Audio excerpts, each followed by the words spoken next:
J. Crawford, Adam the Bull, Garrett Bush,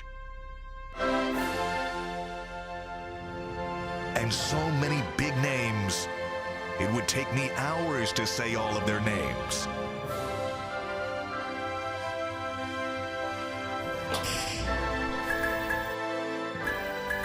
The ultimate Cleveland sports show. Booyah! Yeah. What's happening? What it do? Welcome to the 2023 NAACP Essence Award. I'm your host, Black Suede. I am here with OG, my OG, from my brother from another mother. Unc is in the building. He actually won the Jet Man of the Year in 1994, and he's going to be running for Senator of Wakanda. Tyvis Pyle is in the building, man. Arabass Man of the Year. Hey. Arabass Man of the Year and Duke model for beards. He is in the building as well. How you doing, y'all? Feeling good, man. Hey, man. About to get into this. McNuggets. Hey, so I don't necessarily fit in with the NAACP model. I apologize for Yeah, that. you do. We but take all members, I will bro. say this is the first time in UCSS history it's an all-athlete show. Yeah. This is We got Bull out the way. We got Jay played in the minor leagues, but this is Yeah. a legit for college athlete show here. Hey, What about it? It is. We listen. Oh! Oh! Oh, got the wait a camera minute. working today. Walking in blood. Got the Louis Oh! Vuittons on over here. You see, I'm gonna tell you what. I had to do it. Listen, G had some things he was saying yesterday for his final take about shoe game, and I continuously tell G, like, man, listen, you don't. First of all, let me tell the world, G started this. The first episode, I came in and I was cool. I came in with some shoes that I wear on an everyday basis, some threes. And G pulls out these Carmine sixes, and I'm just like, oh, fresh out the box too, never touched earth. And I said, that's how we doing it, huh? Said, you don't want to start this game. He like, come on. So every week, I'm coming with heat. And listen, I don't play fair. Hey, I'm gonna tell you what, man. We're gonna get to that. I'm gonna be clear with you. I got a layaway. As soon as I get it out of Burlington, you in trouble. And by the way, McNuggets, you do fit in. We also have R&B superstar Robin Thicke performing tonight. Performing Robin Thicke.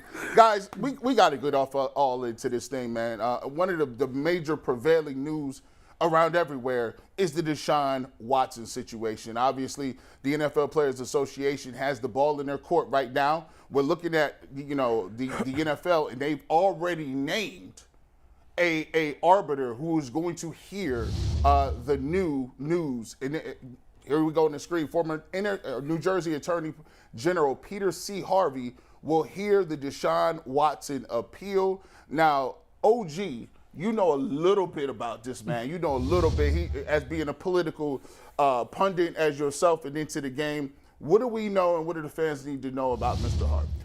Well, we know that Mr. Harvey was the former Attorney General for the state of New Jersey. Was not elected, but appointed, right? There's nothing wrong being appointed to a position, right? I'm sure served it well. The Democratic, he's a Democrat. He is on the NFL's Racial and Diversity Committee. He's given recommendations to the NFL before. A former prosecutor. And I can just say this. And I thought about it yesterday, G, on my way home, driving home. Deshaun Watson is screwed. He's screwed. Yeah. He's been screwed from the beginning, right? And I'm just gonna say this, right? Because we're on Friday, we're gonna keep it real, 100, right? Yeah. You know, I was in one of the best professional sports league unions in the country. I think the two best are the NBA, and I think above the NBA, I think Major League Baseball is the best. I think we come in under second under the Major League Baseball. I've always been disturbed because I never felt like the football players really exercise the power that they had, right? And this is not even about a power play. It's just about a level playing field in the world of employment. And if you don't, the union's job is really to protect the players. We're not standing behind the cause. We're not standing behind this. Your job is to represent my interests to the fullest, right? Within the bounds of the law. As I put this together, I don't think that Deshaun Watson is being represented to the fullest. I have been saying it from the beginning. I say if you go back to the beginning of the deal, there's no way I would have had a collective bargaining agreement where I ever agreed to the beginning to say that we're going to have an arbitrator come in, and if I don't like your decision, it's going to come back to me. Well, and I'm going to pick the people. Well, the thing about that is, so everybody's, I've seen it all on Twitter. Well, why would the players agree to such a deal like this? Well, I was so happened to be in the league at the time where they was doing this vote. And before the vote was cast and everything, all the OGs in the league was like, no, you say no, do not take this. They're not representing us right. This is not what we want. But DeMaurice Smith came out and said, he did a whole conference. The NFL, we feel like this is the right deal. This is the best deal we can get. They wanted some things that they got. We got some things in there that we got. If I was you guys, as y'all leading representation, I would sign this deal.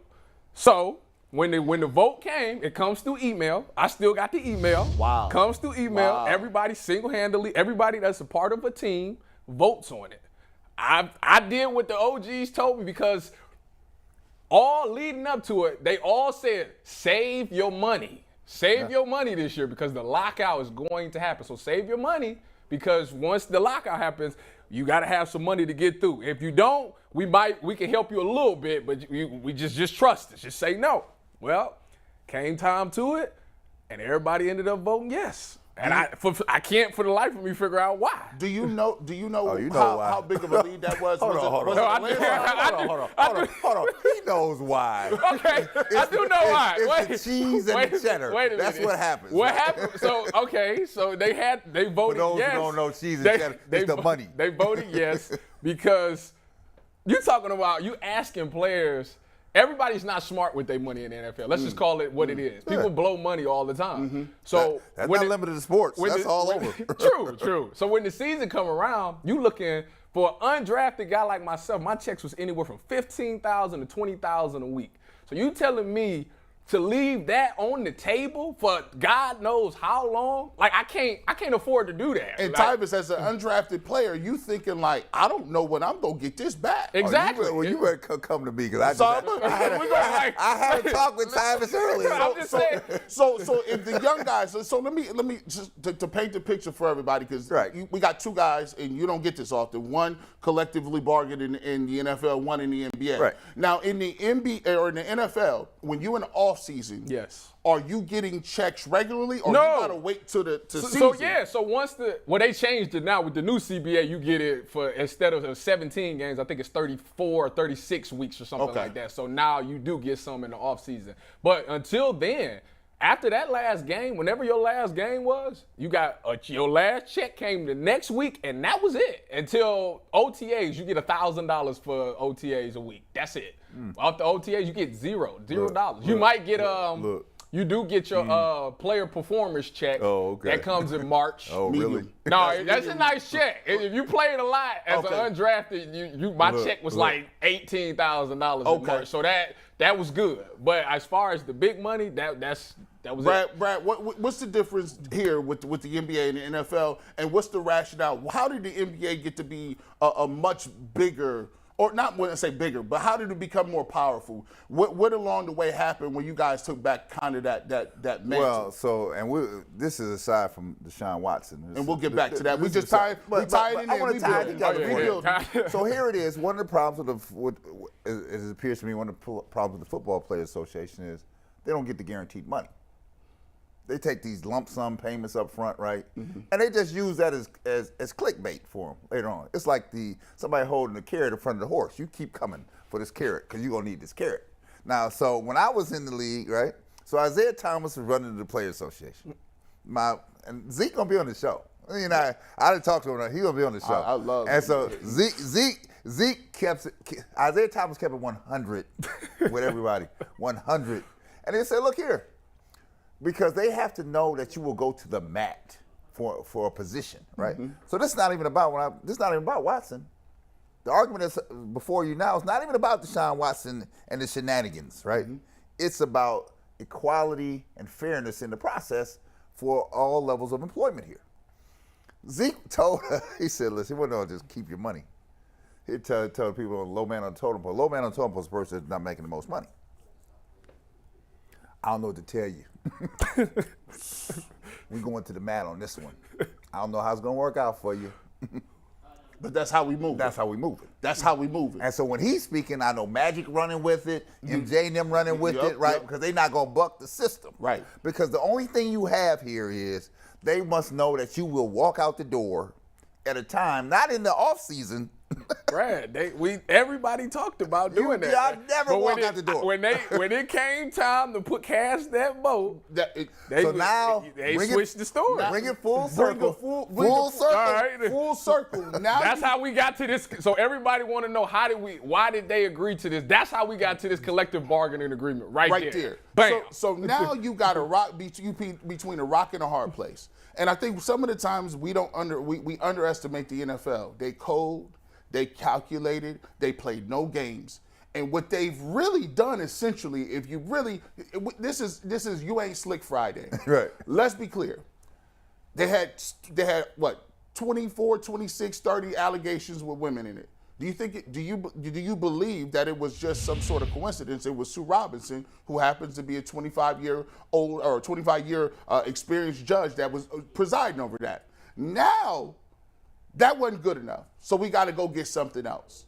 And trust me, they've heard whisperings of people talking about discrimination in terms of the way they handle white owners and black players. Do you think it's a coincidence, Brad, that now we have a guy on the diversity council? Yeah. He's part of the black community. Yeah. He's a Democrat. He fits all, Check all the boxes. Check all the boxes. Yeah. So now when the verdict comes back, they can say, look, we fair. Look what we did. This is. But you leaving out a big portion is here. And I'm not saying the guy not fair. I don't know him from Adam, but I know this. He's a prosecutor by nature. Yeah. He's supposed to bring charges. He's not here to adjudicate the case. Well, that's the thing. The NFL set it up perfectly. What was the point of Sue Robinson? Why did we even go through? Sue Robinson clearly states that if I could, he's guilty. If I could, I would put the charges that I want. But because of this, I cannot. Because of y'all precedent, I cannot. So now it's out in the atmosphere that technically he should get it. So when this prosecutor comes up in there, this new, what's his name, Harvey, come out there and drop the hammer down, they can say, well, we already told you it was coming. There goes Steve Harvey right here. So hold on. Here, and this is not disparage Peter C. Harvey. I don't know him from Adam, right? But I know what I can read. I know I've been in the game. I know what the game can look like if you're not paying attention. Here's the story. He's a prosecutor by nature, right? By nature. So do you think he helped the NFL craft the disciplinary policy that you have today? Mm-hmm. How can this thing is so incestuous? I don't even know how it can even exist. I'm going to bring somebody, because this has to be at a place where you had an independent arbiter, Sue Robinson, first. Mm-hmm. I don't like that decision. That decision don't fit me, which is fine in the process. But we're not kicking it back to somebody internal because picked him in 2 days. Right. Yep. They already had it. This thing was already coming. It was already big. So now that we look at it, we fast forward, we look at what the play is, right? Yeah. We understand what it is that the NFL is attempting to do.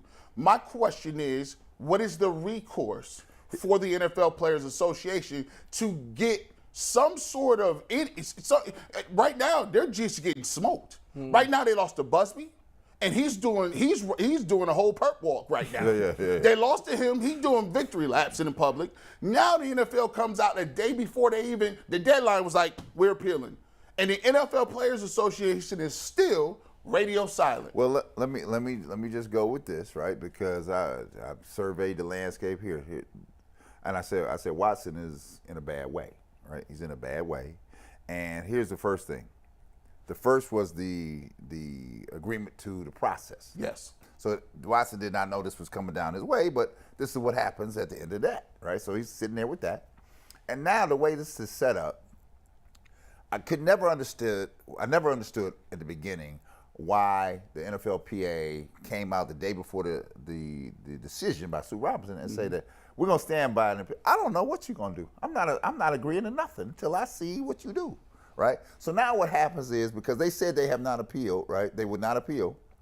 So the fact, by the facto way, they now have agreed to the six-game suspension, unless they file an appeal to the 6-game suspension by today, right? So so people run around talking about Watson can go to court and he's gonna play in the first. No, he's not.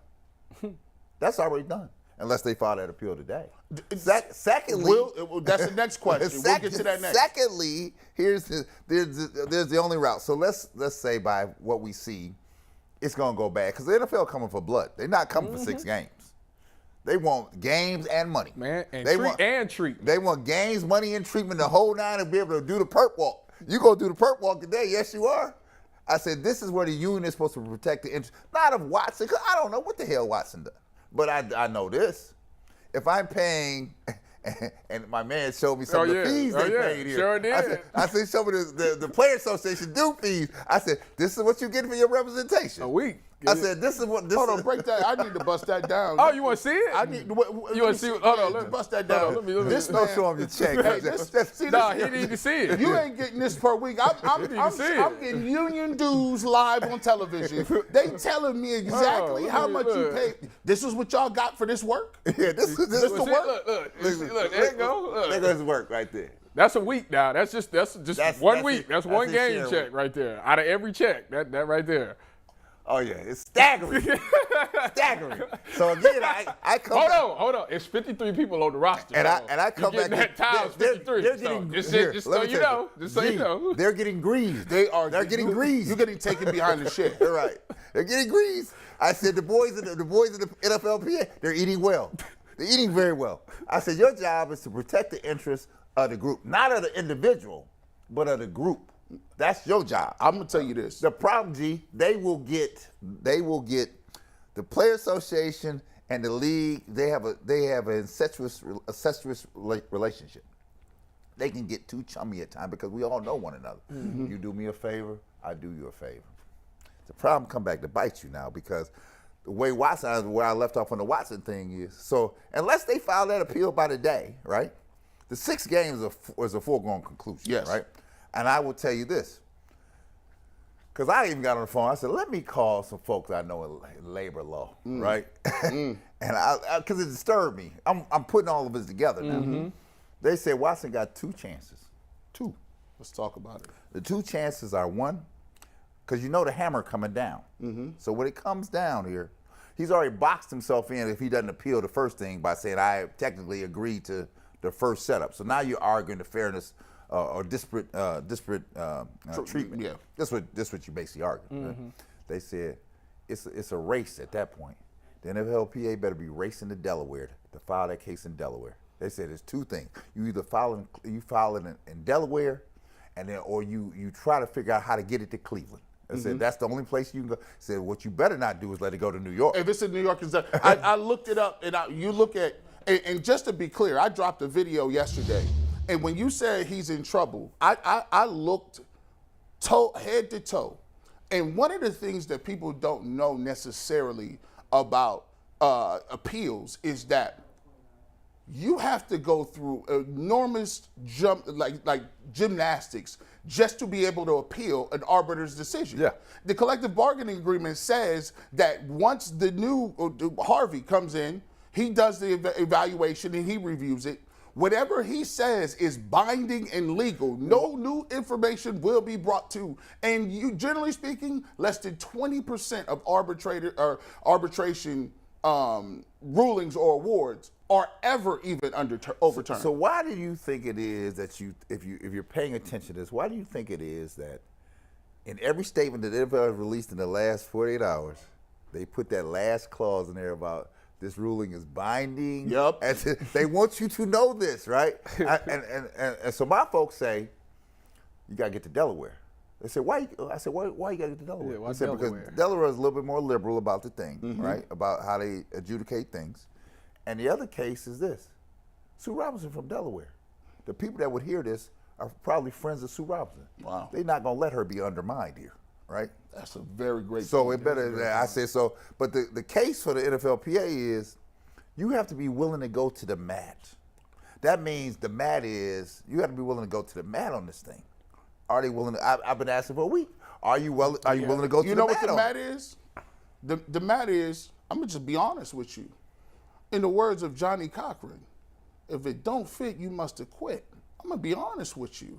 See, the only part the league has, and I hope y'all watching, I've been talking, he says, what is the hammer? The hammer is a class action lawsuit for discriminatory actions and practices, not just in punishments. I can give you 5 prongs in which the NFL has showed an egregious a thought process about African-American quarterbacks, about African-American coaches, about African-American process. Let's just go to one. Flores is already in court, discrimination against hiring practice because of the Rooney Rule, right? He's already there. He's already said, if we take a look at the combination of all of the head coaching jobs in college and professional football, less than 10% of them go to black coaches. But 70% of the people that are playing the game are there. So where's the disconnect between 70% and 10%?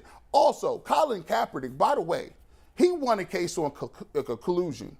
Do you know how difficult it is to win a collusion case? You have to have a literal smoking gun, which means emails corroborating, text messages corroborating, phone records corroborating. The NFL settled with him before the discovery process. I'm pretty sure you could get some emails. I'm pretty sure you have some owners on record stating that they were colluding. We can go to 3. Every year at the Combine, how many times do we hear owners and general managers asking black players, do you have 2 testicles? Is your mother gay? Would you prefer to shoot or stab somebody if you had a weapon?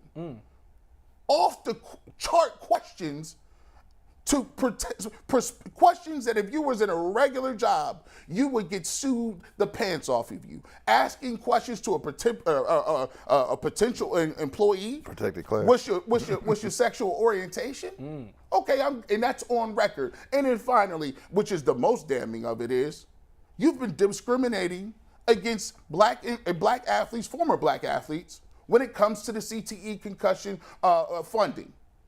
Over 50,000 cases and grievances were filed against the NFL based on the fact that they assumed that black people were less cognitively aware or cognitively gifted, or basically in layman's terms, they just weren't smart as white players. They've agreed to it. So you got practices, you now have punishments, you have hiring. This is not just a one-part program. This is systematic. And the only way this goes down is if the Players Association decides that they don't want to be buddy-buddy no more and actually start representing the people that they're getting paid. Because at this point, DeMaurice Smith is cashing checks. Because this is 9 ounces on tires. This is not about Deshaun Watson. No. I ain't hit you about wagging to Deshaun Watson. I don't know what happened. But I'm going to tell you what, though. If I saw that money you paying as a fee, oh, no, you're going to represent my interests. Yes, you are. Yeah, that's what your job is. Because your job is to keep it level here. Yes. To keep it close, right? And the way this is set up, if anybody who got 2 eyes and good vision, 20/20 vision, you be 20/40 vision. 20. He on the road to a pathway here that is, Tyvis, you are a prospective player, young player, still 27, 28, you young, like you always say. Yeah. When we look at this, one of the scariest parts about this decision is it's not so much necessarily about Deshaun Watson. It's about the process. And I think we've all done a good job of talking process. I think that's why we need to really break that down, because a lot of people don't understand that it's not Deshaun Watson. It's not what he did. Like, yeah, if Sue Robinson even said that he was guilty of some things, then we get that. The biggest problem that we have is the process and what they're doing. That's the process. Where the big issue is. It's not whether Deshaun Watson is innocent or guilty, because they clearly said that he did something. It's the whole process to how they went out and got this orbiter by Judge Sue L. Robinson. Said, no, we don't like, since we don't, that ain't the decision that we want, we throwing that out, we going to get a guy that we get to pick. That's where the problem is, that we having this issue. The problem is y'all agreed to it. That's the problem. Y'all agreed to do that. I want to put me on record. Put the camera on me. You're on the other side. I want the world to. I voted no. I voted no. My OGs advised me, and I said, you know what? I'm riding to die with my OGs because y'all know more than me. No, Tyvus Powell voted no. Don't do it. I think and this is the biggest part for me when I look at it. There's a lot of people who believe, oh, you're not holding the owners and the players to the same level. Yeah, I can't get that. But it's hypocrisy. You know how it goes. Yeah. Mm-hmm. No. See, that's how it goes until you look up what the law is. Yeah. The law states that you are opening yourself up for criminal and civil litigation when you basically say, I'm going to go to the nth degree on Deshaun Watson, but I ain't going to mention the Texans. See, here's your problem. And that bothers me. This is your problem. We have not, all them people, I would have asked you a question. You ain't said one word about the Texans, and you refuse. They skip over it like you didn't hear anything. They settled it, and they went straight out the window. They had training camp, right? That's not hypocrisy. That's a breach of contract. If the ownership is listed in the collective bargaining agreement, that is a binding contract. If you do not have the same standards for both sides, then you're in breach of contract. If you are in breach of contract, I can then go to a court and say, I'll prove to you. Desperate treatment. Based on desperate treatment and discrimination, because I want to do this. Because my case is this. What I would like to do is I would like to look at what type of process you went through. So we talk about process. I don't want so we could all stay on the same page here. Watch, we follow the rationale. We talk about process. So if we want to talk about process and compare process for disciplinary actions, right? I just go to court and say, I would like some discovery on what internal memos and process that the Houston Texans went through, Daniel Snyder went through, and Robert Kraft went through. If you get that, you can then see that in 90% of those cases, they didn't even talk to him, didn't say anything, didn't issue a statement. So now you have that to juxtapose with Deshaun Watson now, right? Right here. So, Go ahead. Let's see. Here we go. This NFL's appeal of Deshaun Watson sanctions for multiple sources. They want 1 year. I told they come for blood here. Right. 1 year indefinite suspension plus treatment plus let's say no. Oh, they want some money. Oh yeah. Because they're gonna trade off something for the money. Well, that's the biggest. That's been the biggest public outcry about the whole thing. Even with the 6 games, I don't think it was necessarily the games. I think it's the fact that it was only $334,000, whatever the heck it was. See here, that was the thing. Like, he ain't even losing no money out of clear, this. The NFL is not to be made a fool of, right? Yes. The Browns in this contract are making a mockery of the NFL, right? Because they're trying to hold this one thing together. They say, we know how you staged this contract. Well, you tell me you didn't. Well, do it. they say the Browns say that they did this with a lot of the people that they signed. Here's the story. The optics. The optics of it looks bad. Have them looking bad. It looks right? bad. So I'm not saying they're not trying to malign anybody. They only operated within the rules that are on the table. Yeah. Right? So don't get mad at them because your rules allowed it to happen. So I say this. I say I'm not hitching my wagon to Deshaun. Well, I don't know what happened. I've been saying that from the beginning. But to your point, they say, well, Sue L. Robinson, her judgment was that he had done X, Y, and Z, right? Yes. That's what's. But then I'll go to the grand juries in Texas. It was said X, Y, and Z did not occur. Right? You see, they're good. They are so good. Because what they do is they use that terminology, but it only describes the collective bargaining agreement. In the conduct policy, she said, based on the conduct policy, this is what we believe happened. But that's not criminal. She's speaking about 2 different things, and she understands that people are not going to catch up. They just believe what they're going to believe, right? McNuggets, what we got, man? Hey, it's Friday, and he was supposed to be in studio, but we're limited to 3. So joining us now via the Gridiron Guys hotline is our favorite linebacker, Quell Jackson. And as always, When someone joins us on the hotline, they're brought to you by Gridiron Guys. Are you looking for a local roofer you can trust? Family-owned since 2003, the Gridiron Guys have grown to become Northeast Ohio's top-rated roofers. They exemplify quality work practices and are a valued resource for homeowners and offer a 10-year workmanship warranty. Call 330-573-7967 today for a free estimate or roof inspection. And hold on, guys. Play it, Steve. Gridiron Guys. That's nice. Yeah. That's nice. That's nice. What I'm talking about, man. That's a way to show up to work even though you ain't here, bro. He got his peoples with him, man. That's dope, It's man. the first of 4 bull clips this episode. So. All right, Excellent. Let's go. Excellent. Let's go. Excellent. Let's What's get up, to DeQuell? Let's get to my man DeQuell. D Jack, what's going on, man? No going on, chair man? spin What's going on? today? Look, What's that? No chair spin today? Oh, nah, you know what? It's a serious take day. that. So I got I mean, you take that right now because we coming hot today. We coming hot today. I heard. Hey, I heard. Look, because you know the NBA player over, he mad. Hey. He mad that y'all caving like this. What is the deal? Somebody tell Yeah. me what's happening. Let's talk about that, DeQuell. Because to get to understand where Deshaun Watson is at right now, we got to take a look at context of how the NFL Players Association sort of caved the way it's looking.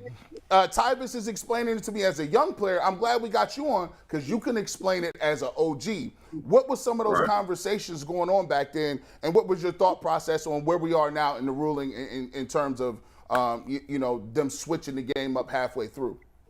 Yeah, it's different for every player, man. I remember going through the lockout year, 2010, and during that time, you try to learn as much as you can about the CBA, what happens behind enemy lines, if you will, and you reach out to guys on the executive committee. You try to find out as much information as possible. But in the end, I always feel like there's so much room for improvement, right? And you look at the current collective bargaining agreement, right, where, as a young person, you kind of fall in line with the older guys because you don't really know the situation. You don't really understand fully how vested you are and what decisions you make now will affect you in the end. Mm-hmm. So as you get older, you start to understand these things a little bit better. And what I'm having a hard time figuring out with this new collective bargaining agreement is there's so much gray area where you agreed to this deal that basically says you have these 14 provisions of the conduct policy, but there's no definitive definition of what that means. It's just open. It's so vague, and it's open to third-party disciplinary officer to kind of interpret what those rules actually mean. So it's so much gray area. And in this case, Deshaun Watson, man, I've always said from the start, I thought he was going to get a year. Whether if it was up to the NFL, he was going to get a year just because of the public outcry. And how long this story has been in the news cycle. We'll continue to talk about it, and it's going to dominate all the headlines. Last night, heck, I was watching the Hall of Fame game, and I couldn't help but think about this situation right here because it's been dominated on every platform you turn around. But I think the NFL, listen, from a player standpoint, if you're a current player, you need to be paying attention to what's going on because you don't have any leverage right now. You're basically the punishment is going to come down to the public outcry, and that has more weight. And in the end, through everything that we can talk about the NFL, what they can do better, what they can improve on. But in the end, after reading the Sue Robinson report, it's clear that the NFL places more of a emphasis on gambling.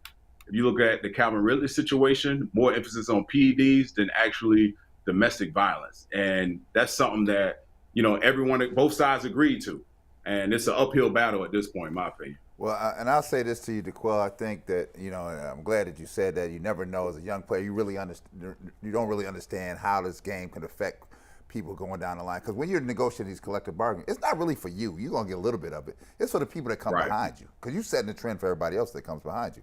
I will say this though, I've been DeQuell. I've been emphatic about this. I'm not on the Deshaun Watson. This is gonna go where it go, right? Only thing I want to see is that the process is a fair process, right? And somebody hears the case and all the merits of the case and then makes a decision from there. What I don't like is this. The game is rigged from the beginning. right? And the NFLPA agreed to it. I'm stunned by that. I'm stunned. Right. And I won't even go to the players. Who is representing the group? Because if you don't like the dude, you go get the baseball boy. He the baddest boy out here. Go get him. Right. Because the one thing that they will do is this. I'm with them, not with you. I'm with them, right? My interest, I'm getting paid from this group. I'm going to represent them to the fullest. Now, you tell me who in their right mind would have agreed to a process like this? And then to the Quell's point, they have findings in here or stipulations of offenses with no definition. Right. What does no this definition mean? of it. None. And you basically, from the NFLPA standpoint, if you're representing a player, I think I heard you guys say it earlier, that's a misrepresentation from a player standpoint in Deshaun Watson's case. And I'm not saying he's guilty or innocent. The facts are the facts, right? What I'm saying is you agree to this language, but you're challenging something you agreed to, right, in litigation. And so it doesn't make sense. It's this what are you chasing? So it makes things really great. It's unfortunate. Listen, you read the report. I just read the report this morning twice, and basically Sue Robertson pointed out, listen, there's much proof that the sexual misconduct happened. She made a ruling based on the limitations she was operating under from the NFL standpoint. There's no definitive definition of what sexual misconduct is and what punishment is associated with it. So it's just very great. And listen, it's a lot. The NFLPA needs to take a hard look at things and definitely, this doesn't look good for them. And it doesn't look good for anyone else that in the future will be in a similar situation, given that, these rules and provisions are so vague. Quell, on my podcast, I tried to explain from a player's perspective of how basically the other people on the Browns, the players, are able to go to practice and perform with all this going on. If you was with the Browns right now and all this was going on, how do you think you would handle this situation? I would probably have some of this in my locker every day. Take another hit. Before I answer that question, take a hit. It's something you can't avoid. As a player, you gotta, imagine, Titus, imagine if you're a rookie. You know how hard it is to figure out which meeting room to go to, try to figure out the system of what they want from you, how to study, how to prepare, how to do all these things, take care of your body. And now you got to ask questions about another player in this situation. It takes the focus away from the primary goal, which is obviously to win games, win a championship, because this team has a championship roster. If I'm in that locker room, man, this is a headache. This is something that it's gonna be drained. The season is hard enough as a player, dealing with family, dealing with your personal, goals that you have. There's so much that goes into being a professional athlete, and then you dump this on top that you have to answer every day, all day, and every big affiliate that reports on sports is going to be in Cleveland all year. So, I mean, it's a tough situation, but listen, that's life. You got to deal with it, and you have to literally deal with the situation day by day. And Quell, let me ask you, because G and I have had these conversations. I mean, the way I see it is this: that there's not much wiggle room here, right? So either the Players Association is going to go all the way in, and that means starting with today, filing an appeal against Sue Robertson, going against their own thing for the first 6 games, because unless they do that, he doesn't have a chance to play in the beginning games because they've already basically agreed to the 6-game suspension. So unless they're going to go all the way to the mat, the only role I see out here for Deshaun Watson is basically this: to negotiate a settlement with NFL, which is going to give them more games and some money and some wiggle room to be able to walk this back. Because if they're not willing to go all the way to Quell, this is going to be a circus and a sideshow here for a long time. Yeah, I don't see what the end goal is from the NFLPA standpoint. The NFL, the commissioner has the power to make a decision here. And clearly, when I was asked this question about my feelings about the 6-game suspension on Monday when I jumped on the show. Like, I hadn't read the report. It was fresh on my mind, so I hadn't had time to really process it. And I thought the NFL would say, you know what? Let's deflect the blame on Sue Robertson if it has this public outcry, because this is what we agreed to from a CBA collective bargaining agreement standpoint, and to deflect some of the blame.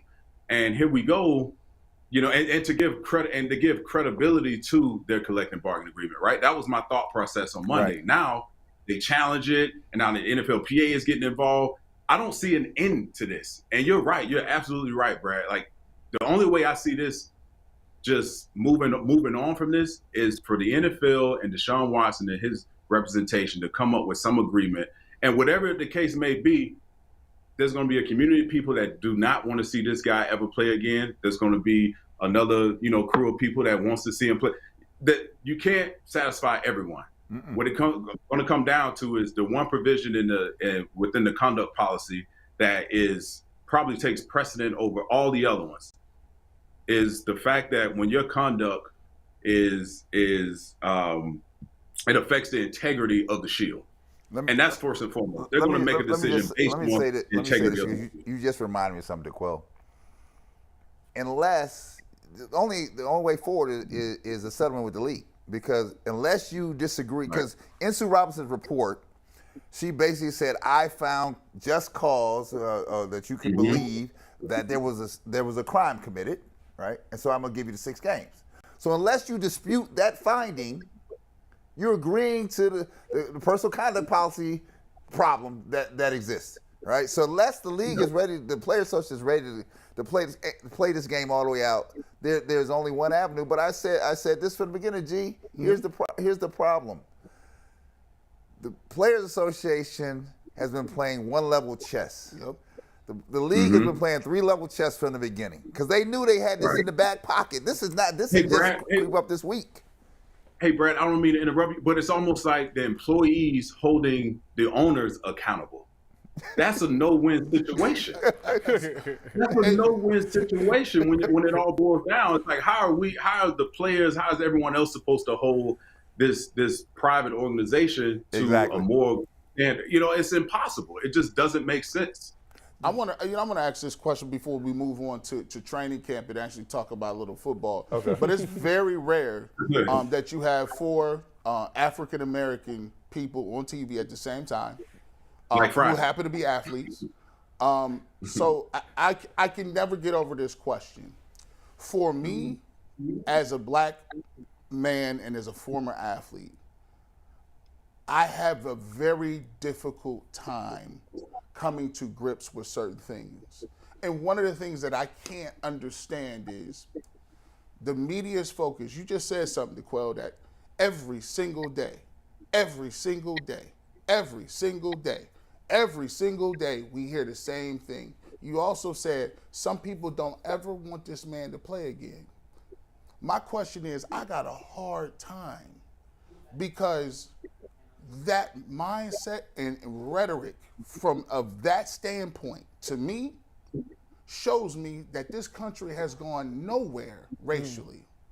Because I can look at the fact that Supreme Court justices with lifetime appointments have been appointed after sexual assault allegations.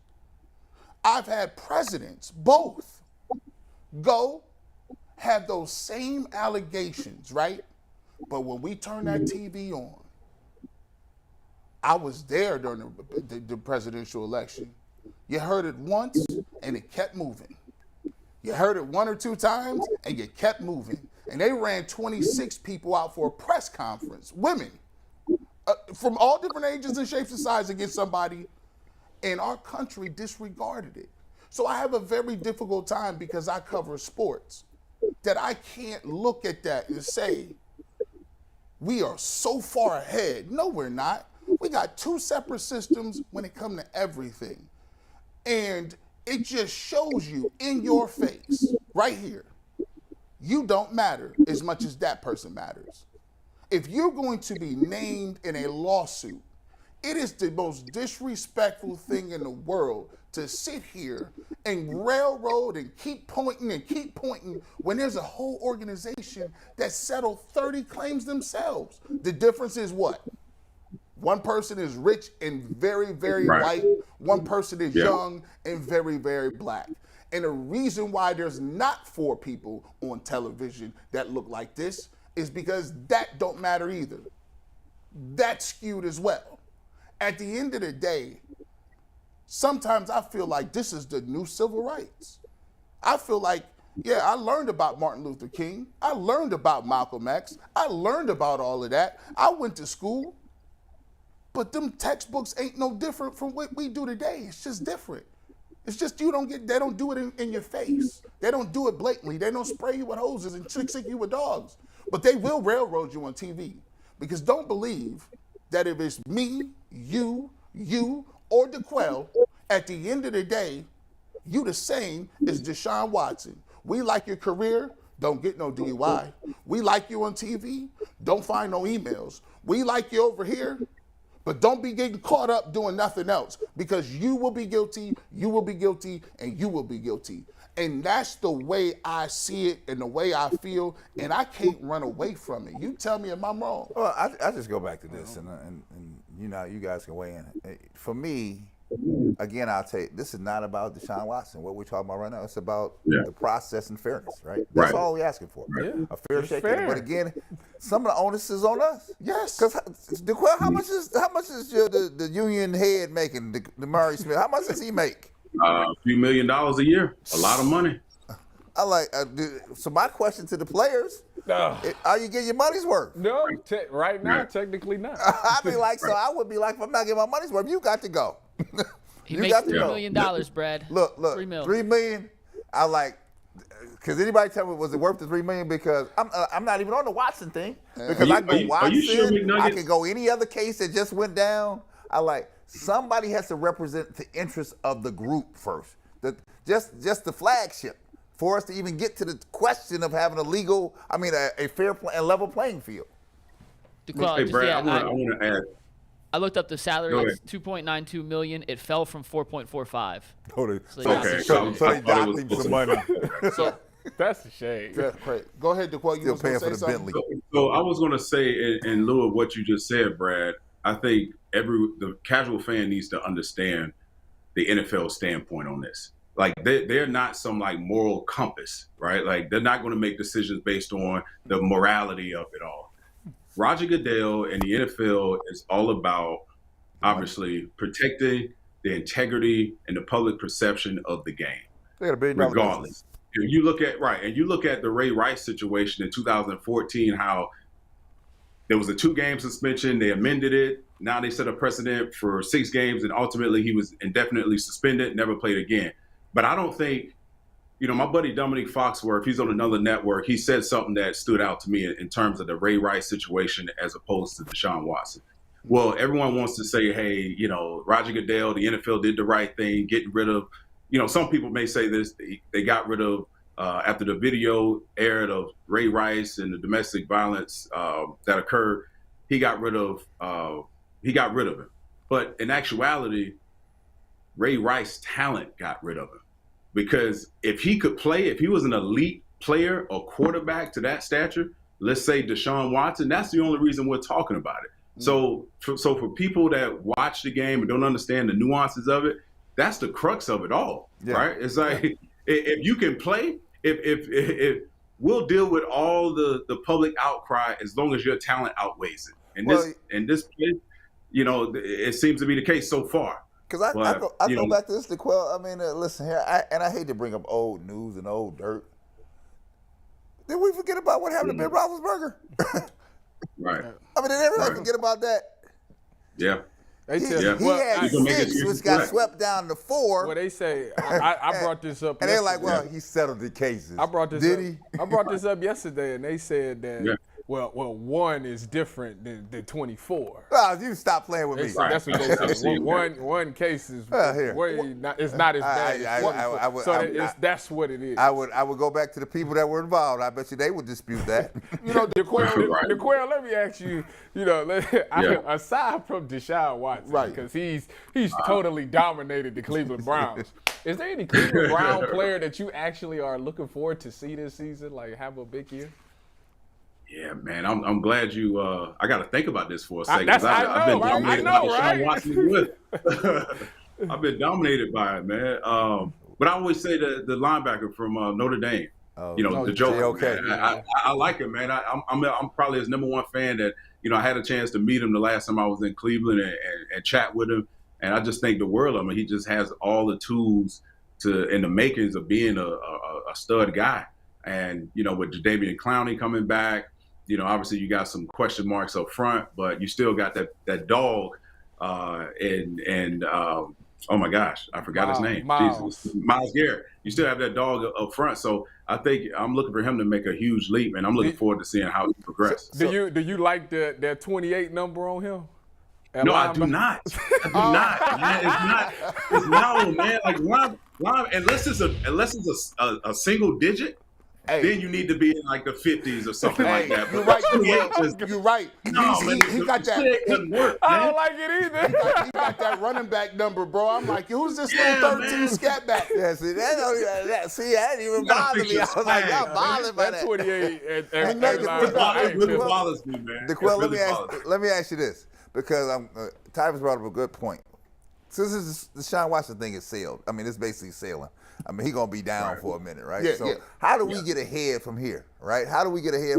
Because people around here now, blowing up the airwaves, just say, like, go get Garoppolo. Hey, like, I'm a fan. Y'all know I'm a fan. That's my boy now. That's my boy. What are we doing?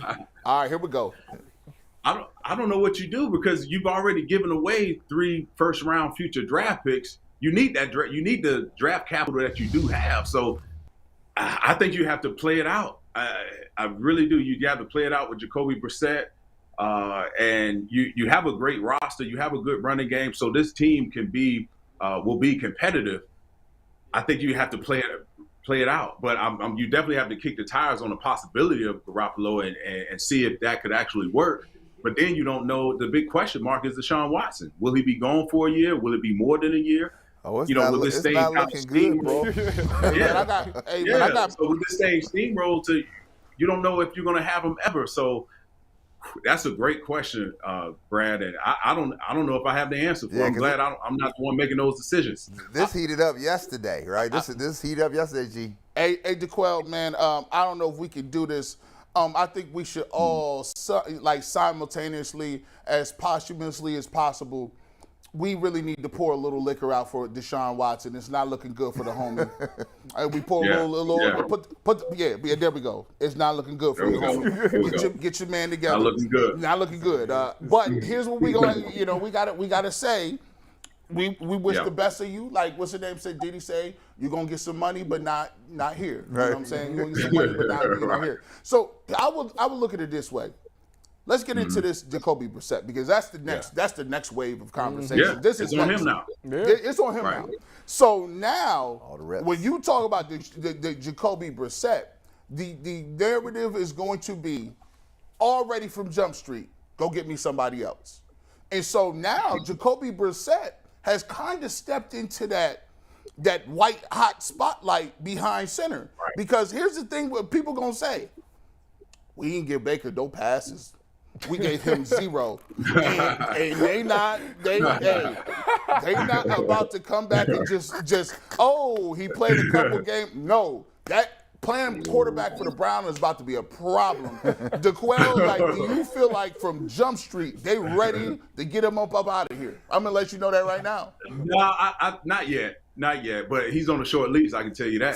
Listen, I was in Cleveland when the fans who was the starting quarterback, Derek Anderson was the quarterback, and we had drafted Brady Quinn. Yep. Oh yeah. And Derek Anderson got hurt, and they started cheering because they wanted Brady Quinn. So listen, anything can happen in Cleveland Stadium, but he's definitely on a short leash.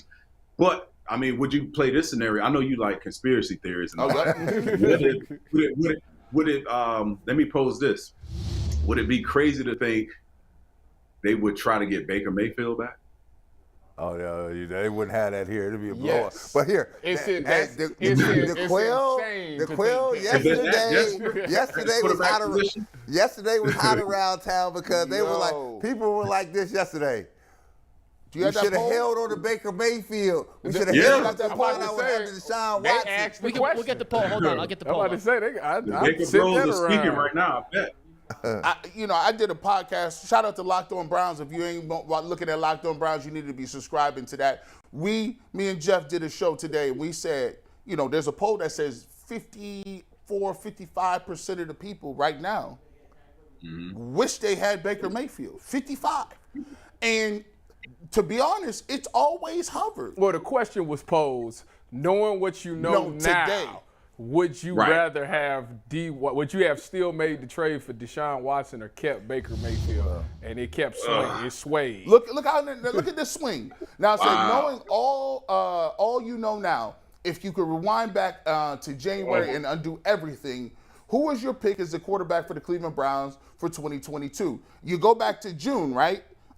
June says 66 or 68% of the people wanted Baker. Now you go to August. August started to look like the tea leaves was changing. We had the 6 game. August 1st was the day the suspension was announced. This was after the suspension was announced. So now you look at 6 games. 6 games. 58%, 42, right? So now you look at it.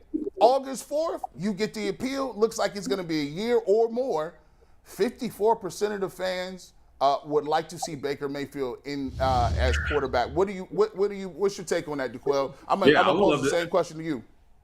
Yeah, I would love to see Baker Mayfield back, knowing what I know now. Knowing what I know now. At least he understands the roster. He knows the scheme. Listen, the guys like him in the locker room, but you just have him hand the ball off. Do not put the game on the line with his arm. But yeah, I would love to have Baker Mayfield back right now, knowing what I know now, because it's not looking good for Deshaun now or in the future. Well, so we don't know. It could also, it's going to hurt the Browns even more so because they gave up 3 first-round draft picks. DeQuell, but what happens when Baker walks back in that locker room? Like, come on, there's no way the team, even with everything that's going on, is going to just accept him back with open arms. There's no way. Listen, if he can win games, he's accepted. As simple as that. Remember, DeQuell, there was not one concurrent Browns player that sent off a farewell to Baker, but Odell, they was at the airport dapping him up and hugging him on his way out. DeQuell, you know what's happening right now? I'm going to be honest with you, man. Man, when I was going through my divorce, I was like, sign the paperwork up. Sign me up. I ain't playing around with you. I get somebody tomorrow. You sign that paperwork, and then you start moving your stuff out, and then you start getting to your little apartment and be like, this is not spacious. And then you be in there, you get in the bed, you be looking around like, hold on, what the heck is going on here? It's kind of empty. See, that's the Browns right now. It's like, we're signing that paperwork. Let's get this paperwork about here. And now they're like, I don't even know if I can date no more. Where's this girlfriend that I was signing up for? See, it's always easier to get a job if you got a job. Go back to the video. Go back to the video. I said from the beginning, I said Baker Mayfield was going to be under that center. I wouldn't have let Baker Mayfield go to this Washington. Me neither. Paying itself out. I don't care who didn't care. You sit right here to the end. Tyvus, don't you switch over. Don't you switch over. What I say? You was looking to the side like this. Oh, no. Whoa. OGs was looking. They talking about Baker. You know good. I put it right to you. here. Would you always if you had to do it to be honest with you, this fan base is lying to themselves if they really think that they didn't want Deshaun Watson over Baker Mayfield. They're lying, because even if it's only 12 games, they still take Deshaun Watson over Baker Mayfield after what happened last season. After the way he walked out and criticized fans and all the scrutiny, there's no way. And it's a guy who quit on this team at the last game of the season. There's no way that I'm riding. No, he cannot. He cannot play quarterback for this team. In the words of Rick Pitino, Baker Mayfield not walking back through that door. Now, so Jacoby Brissett, I'm gonna need you to get in the video room and the playbook and go over to the house and Hunt house and stay there for the weekend. Y'all get real tight. We gotta stop. We gotta Hey, stop. Like Brad, you know what I would Jacoby Brissett ain't Kate. No, that's what I'm saying. It's your job. He ain't got no choice. It's your job, bro. He ain't got no choice. I'm gonna need you to come on here. Listen, if I'm representing Jacoby Brissett, I'm going to the Browns like, hey, listen, we need to restructure this contract because now the onus, There you go. The onus is on him. So if I throw for a certain amount of touchdowns, certain amount of yards, I need my salary to go up, and that'll incentivize him to play better. Yeah. I mean, you have to at this point. What other options do you have Help me to try out to here. incentivize him to play better? You know the devastating part about this, fellas, is this could be the best of times or this could be the worst of times. Because I ain't doom and gloom guy, but I got to look at both sides of the picture. Now, the Houston Texans look like they didn't got away scot-free. Oh, they didn't rob the finger gun. Give me all the money. They Give me got away everything. with this. They snuck in. They paid their little the people Penance. off They and penance. left. Now here's the problem. I thought that Kevin Stefanski, no matter what, was going to be safe because they signed the peace treaty with the Haslam. Haslam said, I told you to go get him. Let's sign that peace treaty. We good. It don't matter what happened this year. But I can look at a crystal ball and see something different a little bit. Now, think about this. Like, Jacoby Brissett come out. He get off to a rough start. You lose the first game against the Panthers, and Baker is out there sticking the flag in the middle of the field. Oh, that's right. And you take that L. got to bring that Hold up, on. man? Then you take that L on national TV. Then you struggle. You get off to 1-4. Then the ruling comes down that Deshaun is suspended indefinitely. Now you turn it around and you like, wow, we could have a top 5 draft pick, and they got to give it to the Texans. That is devastating. I want you to know something. Before McNuggets asks his last questions, you can win a Super Bowl from running the ball and playing great defense. The Seattle Seahawks definitely did it in 2013. Very true. So it's a chance. We got Carlos Baerga coming up next to man. Quell. But before we let you go, Steve, let's take tag board. We need a breakdown on this video to Quell. You sent this to me. You posted it on social media. We need a breakdown. This is your son already getting the work in. Yeah, so this is my son. He wanted to go work out with me. So my trainer, Myron Flower, shout out to him. So he wanted to test my son's agility. So the object of it is not to get hit by this big gray ball. So I thought he did a good job. It was his first time out. He loved it. He absolutely That's loved a move right there. We did some kettlebells that day. He ran around the track for at least 2 hours. And they thought for sure he would be asleep in the car, and my buddy was not. Oh, no, at we all. saw that. He wasn't But it was asleep wide that day. awake. How old is he? But I was proud of him. I was very proud How of him. old is your son? He'll be 4 in November. Oh, wow. Somebody check his bottle. You got performance Hey, listen, I enhancers. could have been on I don't know something when he the was, well. I was on a few supplements when he was 4 years old. He said I was on some supplements Yeah, when that's he was what kissing. Yeah. Hey, your son can't have creatine, Quell. He can't be drinking muscle milk. This No, I'm not. No, I said it was a body system. It was a body system. Quell has always been. It's been a great opportunity to talk to you. Hey, Yes, man. pour one Always, out for guys. my mans. We pour one out. Happy Black Friday. Yeah, that's right. Keep the faith, bro. Keep the faith. The ship not going down here, bro. We're not having it. We're not having it. Hey, I'm with it. I'm And I riding the tell you ship, what's brother. not going to happen. That boy not going to stick a flag in the Carolina turf on that Sunday. Hey, There's no way. We're gonna be sick. There's no way. Oh, This my second goodness. Shout out move to my right here. son, This King. second move right here is dope. Oh, this like the second move was second legit. You like, oh, this is come on. speed, come on. Watch. There it is. You like, ooh, And he wow. finished You the got better drill. feet than And he Tiger. finished the drill. Whoa, easy now. Easy. Yeah, I don't know about that. I got He coming spicy. It's All one right, here we tonight. highlight- All right, DeQuell. Thanks, All right, DeQuell. fellas, y'all take it easy. All right, right have a now. good weekend. Man, we go from DeQuell Yeah. to one of my best? mother's The best. favorite players of all time. They like I don't know. Every woman in my family loved this next man, Carlos Baerga, from the iconic '90s Indians teams. We give him a round of applause, Carlos, man. Man, it's great to talk to you, man. I mean, I'm first one I'm gonna say, man, y'all a hard act to follow. Man, do you know there's people that they are never letting y'all go? They compare every team to you guys. Can you just talk about, man, just off the top, the era? Like, did y'all know you was going to be that good? Or what was the feeling and the vibe? Because we always felt like that team just knew they was going to be good, or that team just knew they was coming back. Like, what was it like in the locker room? When did you know that you was going to have a special group? First of all, God bless you. It's an honor to be with you guys today. In 1993, when they start bringing, this kind of player like Omar Vizquel, Kenny Lofton, and they start bringing, they bring the new ballpark. I believe that was the time that we believed that we have the great opportunity, to play against anybody. And I remember this new ballpark, the way we care about the game and stuff like that, and go to the Jacob Field. It used to be the Jacob Field. I remember that first game that when we beat Randy Johnson, that he was throwing a no-hitter through 7 innings, and we came back and win in the 12th.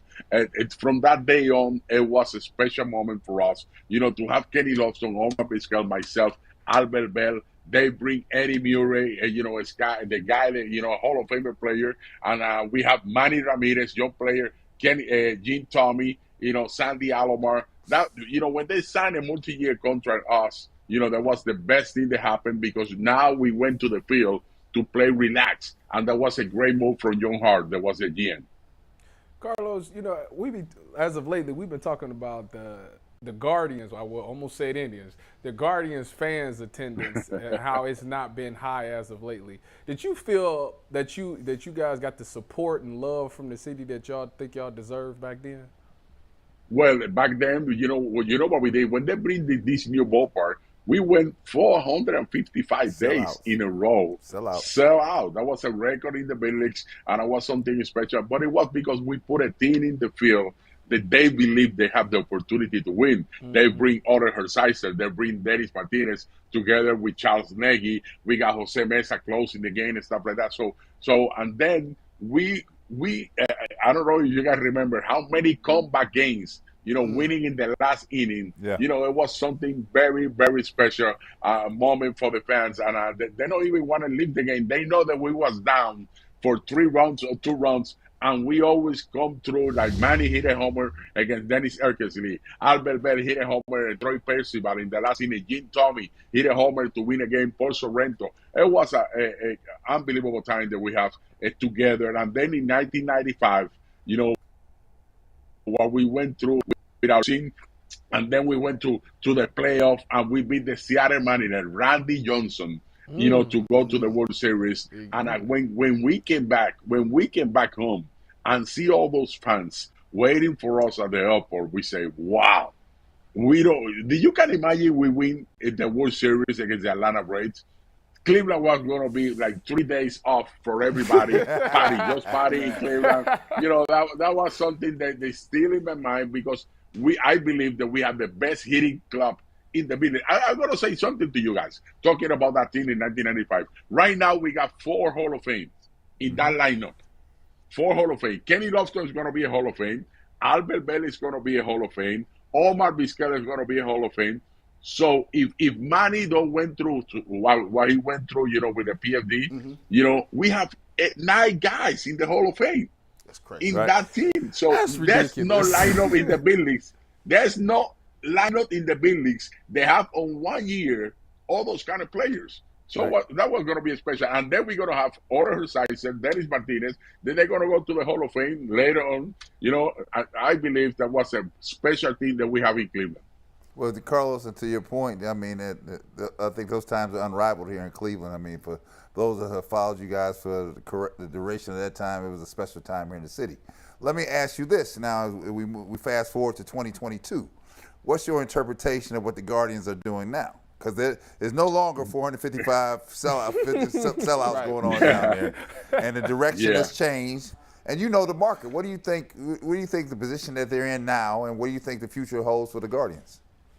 I'm telling you right now, I'm very surprised, and I know the front office too. that these teams are playing the way they play. We are one game back. Look, you show him right there to the fans. One game back in a division that you had Chicago, that you have Minnesota.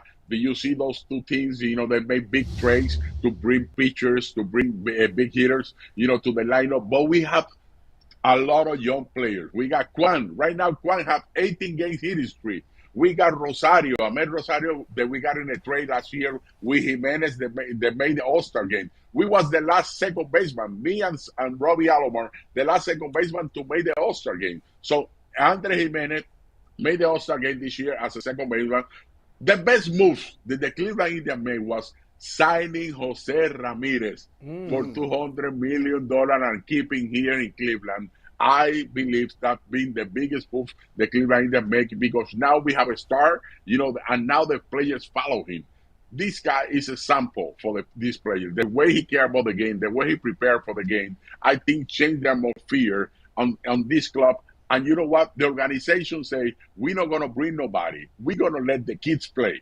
And that's what they're doing. Carlos, you talk about the people you guys had in that lineup. I look at the personalities, though. You look at, Eddie Murray, Albert Bell, Kenny Lofton, Dave Winfield. Now, Dave Winfield, he's a jovial guy, right? But Dennis Martinez looked like he was all business, too. How was it being in the locker room? Because you have the inside knowledge on him. Albert didn't really, he didn't really speak to the media all that much. Kenny, as he's gotten older, hasn't really spoken to the media much. What was it like with those players? Because a lot of what we know, we just know from the field. How was it to be in the locker room? What kind of locker room guys were there? Very, very special. We had fun. That ballpark, coming to the ballpark, it was a fun time for us because it was a family. And bringing Dennis, bringing Sarcer, bringing Winfield and Eddie Murray, that's what we need. We need something like that so they can help us out. When we are going through the wrong direction, they always keep us straight. They remind us, hey, let's go. We have to focus. We need to be prepared, because sometimes you get comfortable and you think that you have it because you got a talent, but you don't have. You can have talent, but you have to prepare yourself. And that's the biggest thing about baseball. If you not prepare yourself right at 4 o'clock or 2 o'clock in the afternoon, nothing gonna happen at 7 o'clock. So that's some issues how to do it, because we were so young. I was 21 years old. I was, a young player. Kenny Lofton was a young player. All my Biscos was a young player. Even Albert Bell, they put some numbers like that, but we never had the opportunity to play in the playoff. That was going to be the first time for us. So I think they help us out, prepare ourselves, to be in the World Series. Mikey, our producer McNuggets has a question for you, Carlos. Hey, Carlos, thanks for joining us. It's impossible to have you on and not ask about this, but you're one of the only players in MLB history to homer from both sides of the plate in the same inning. How'd you do it? What's the memory of that? Because it is an unbelievable accomplishment. That was a special day, April 8, 1993, against the Yankees.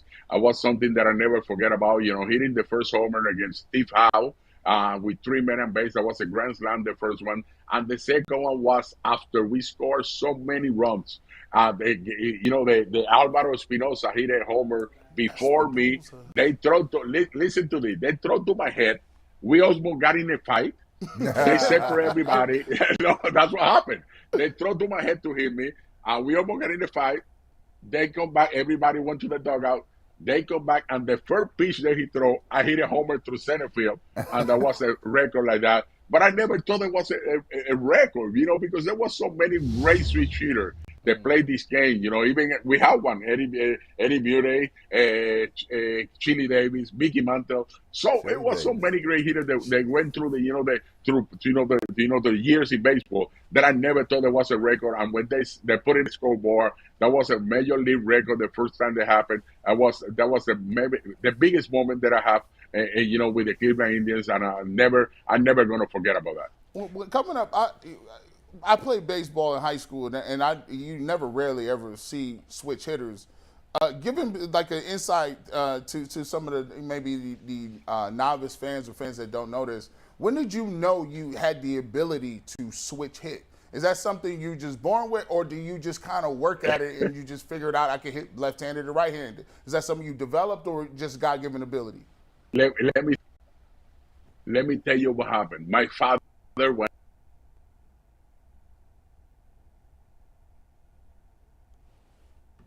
Maybe dealing with some internet connectivity issues here. Right. How about Carlos's memory, though? Oh, man. He hasn't lost the net. He's like April 8th, 1993. Yeah, I'm like, that's oh, crazy. oh. I need him to come back. I can't remember last week. I need him to come back. I got to ask him a question. I didn't call Jay out on We got Carlos back. So there we go. You got me now? There we go. Right here. So so my father, when I was 8 years old, the first thing that he said to me, I want you to hit from both sides. When I was 8 years old, you know why? Because I don't want you, when you get to the big leagues, he already say the words to me, you're going to get to the big leagues. Right. I don't want you to, the manager see you down against righty or against lefty. So I want you to play every day in the big leagues. So he take care of that to me, and we practice every day. You have to practice both sides the same way. You cannot be going like today, I'm going to hit left-handed because it's a righty. No, you have to hit one side, one time from the left side, one time from the right side, and prepare yourself every day because it's hard. It's hard to do it, to maintain it. Not just hard, it's to maintain it. You have to be really good for that. Carlos, I done messed around and called Jay Crawford out. Jay's not here with us today, but I need to know give me some tips. Because he's going to be pitching and I'm going to be hitting. So give me some tips because you was a great hitter. What are some tips that you can give me so I can take him over the fence?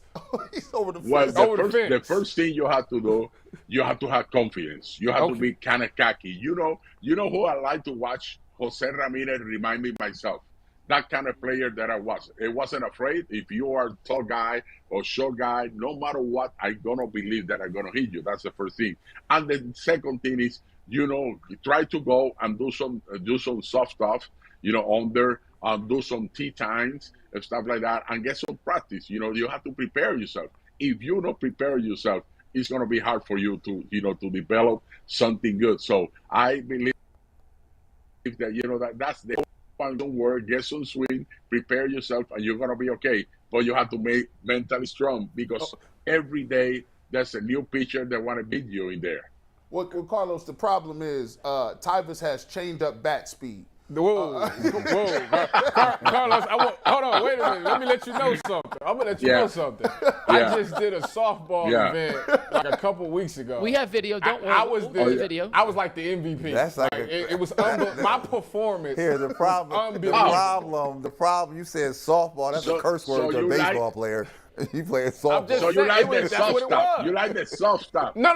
I played baseball all the way until high school, and then I stopped. But I was helping out a friend, and he was doing a softball event. So, I came out of retirement, and I still look pretty good, actually. Here's the video, Carlos. You can see it for yourself. Okay, let me see. I have to see this. Wow. Look at that swing, guys. The first thing. Look at that.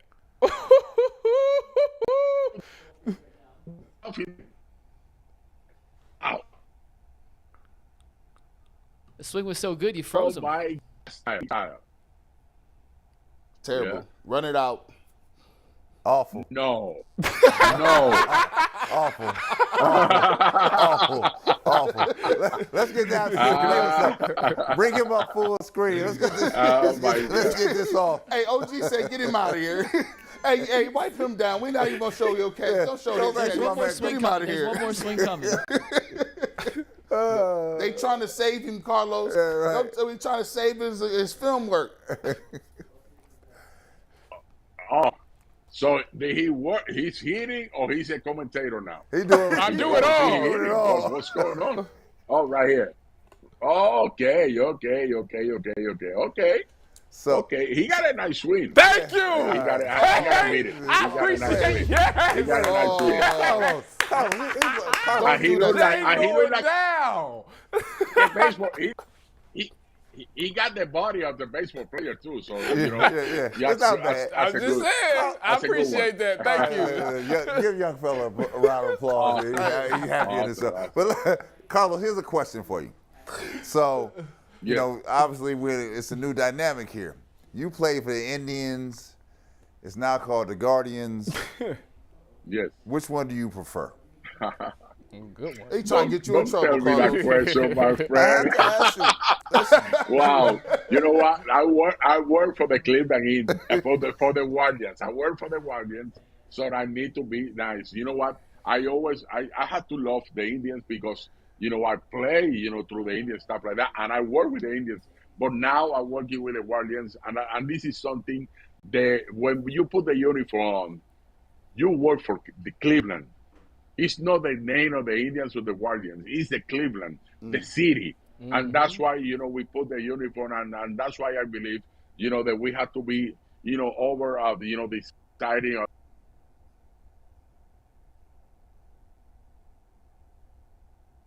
lost. Well, here, I know that there are a lot of people here sympathetic. the change of the name. Oh. There he is. Yeah, and I agree. You have to be sympathetic to both sides of it, right? Yeah. You know, as a kid growing up here, not a kid, but as a young adult growing up here, that Indians team in the '90s, awesome.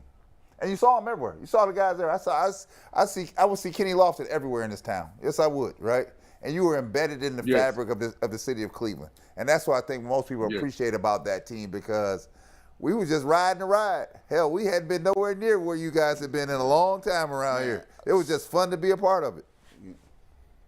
It was a great time. I really loved, you know, to play with that team. And I remember when I came back again in 1999, that we went to the playoffs. So I believe, you know, I know that we lost in 2016. You know, we was 3 games off, and then we lost against Chicago. But I believe, you know, that what our organization is doing right now, we're going to the right direction. You know, right now we're going with young players, but I believe that next year maybe they bring a veteran player too, the way we did it, you know, in 1995, you know, to help this club to go to the next level. And I believe that it's going to happen like that. I love our pitching staff is one of the best in the league. We have Bieber, Plisak, you know, Mackenzie, Civali, Quantrill. And then you ask, we have the best closer in the big leagues. Yeah. Classes. Yeah. We have the best closer. So I believe, you know, we're going to the right direction, and I hope that we can get the last out, the 27 out, and we can, you know, go up and say we are champion again. I'm glad you said that, Carlos. Were you kind of frustrated that they didn't make a big trade at the deadline? Not frustrated, because I work for the organization, and I was in Boston a couple of weeks ago, and they bring the sponsor. I'm ambassador for the team too, so they bring the sponsor to Boston, and Tito Francona was doing a speak thing, you know, with us in there, and I asked him that question. I said, Tito, did we gonna get a big bat? And they say we might not. But I believe what we have right here, right now, I think this is going to be the thing that we're going to keep going. And Tito is a guy that, you know, that he has so much experience. He knows how to take care of these young players. And I believe, you know, he's going to take it to the next level. You know, Carlos, one of the things that we've seen is the Latin explosion of, you know, I would say probably starting back in the 80s and early 90s.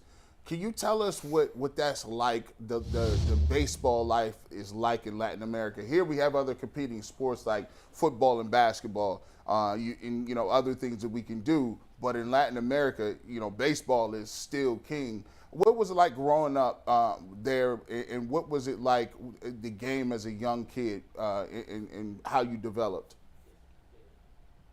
The thing about the Latin American players, when you see like a player like Jose Ramirez, we play we play every day.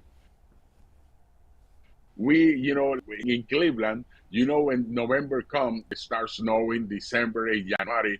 In Puerto Rico, like where I'm from, we play all those years. We have a Caribbean World Series. We have a, you know, Winter Ball League in there, so we play all year round.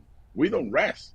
You know, we rest maybe a month or something like that, and that's why you see so many great players coming from Dominican, Venezuela, Mexico, and Puerto Rico, because, you know,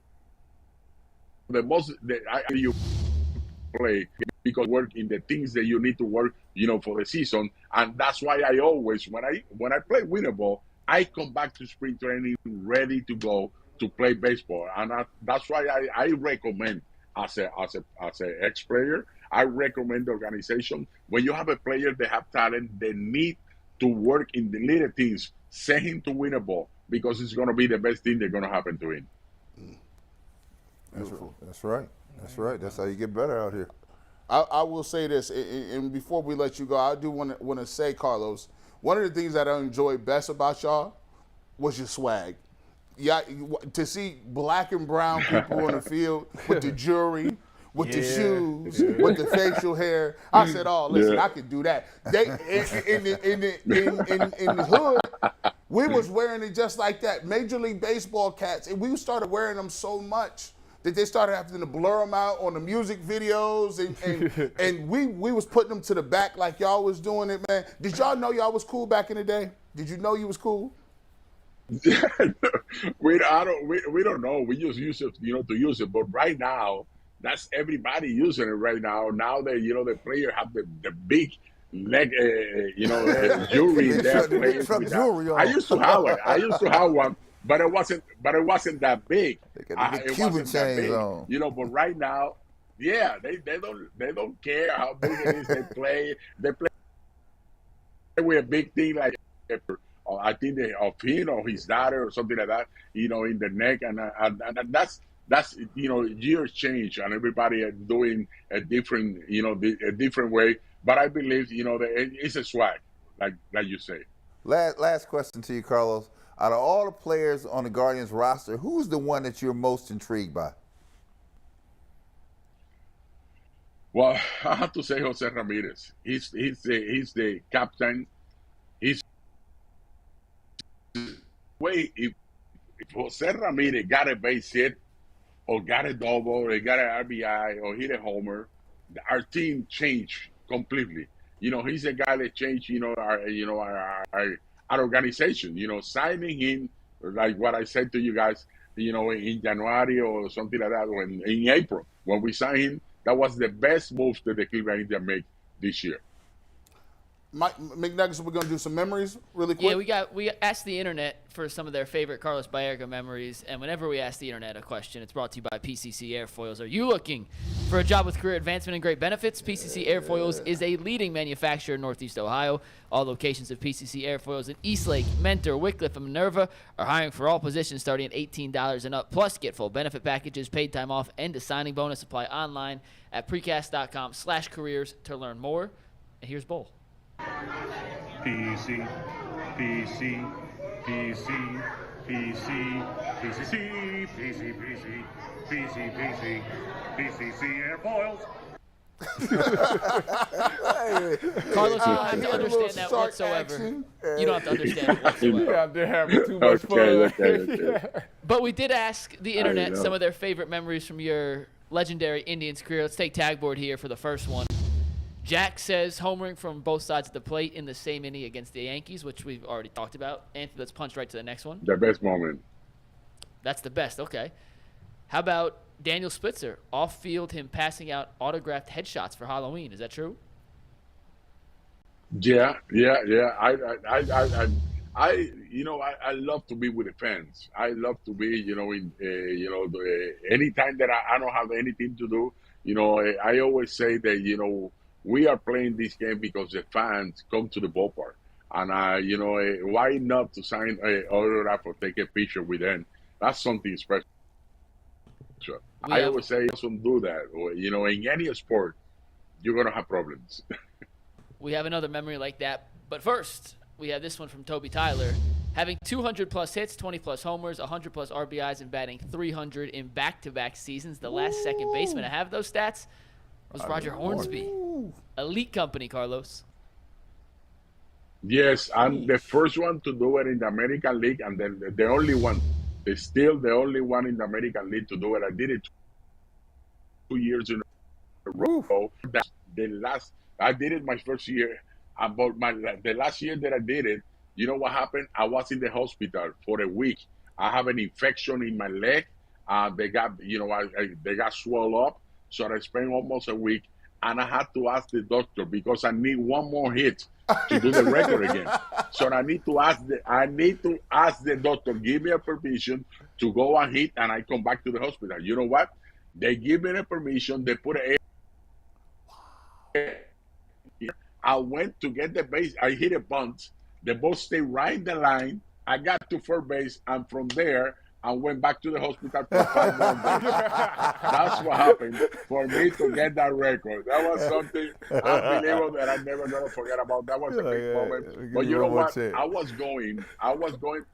That was amazing. But I was going the year after that. I did it 2 years in a row. The year after, I was putting some numbers unbelievable. July 19, we went to the strike that we don't play anymore that year, 1994. Yep.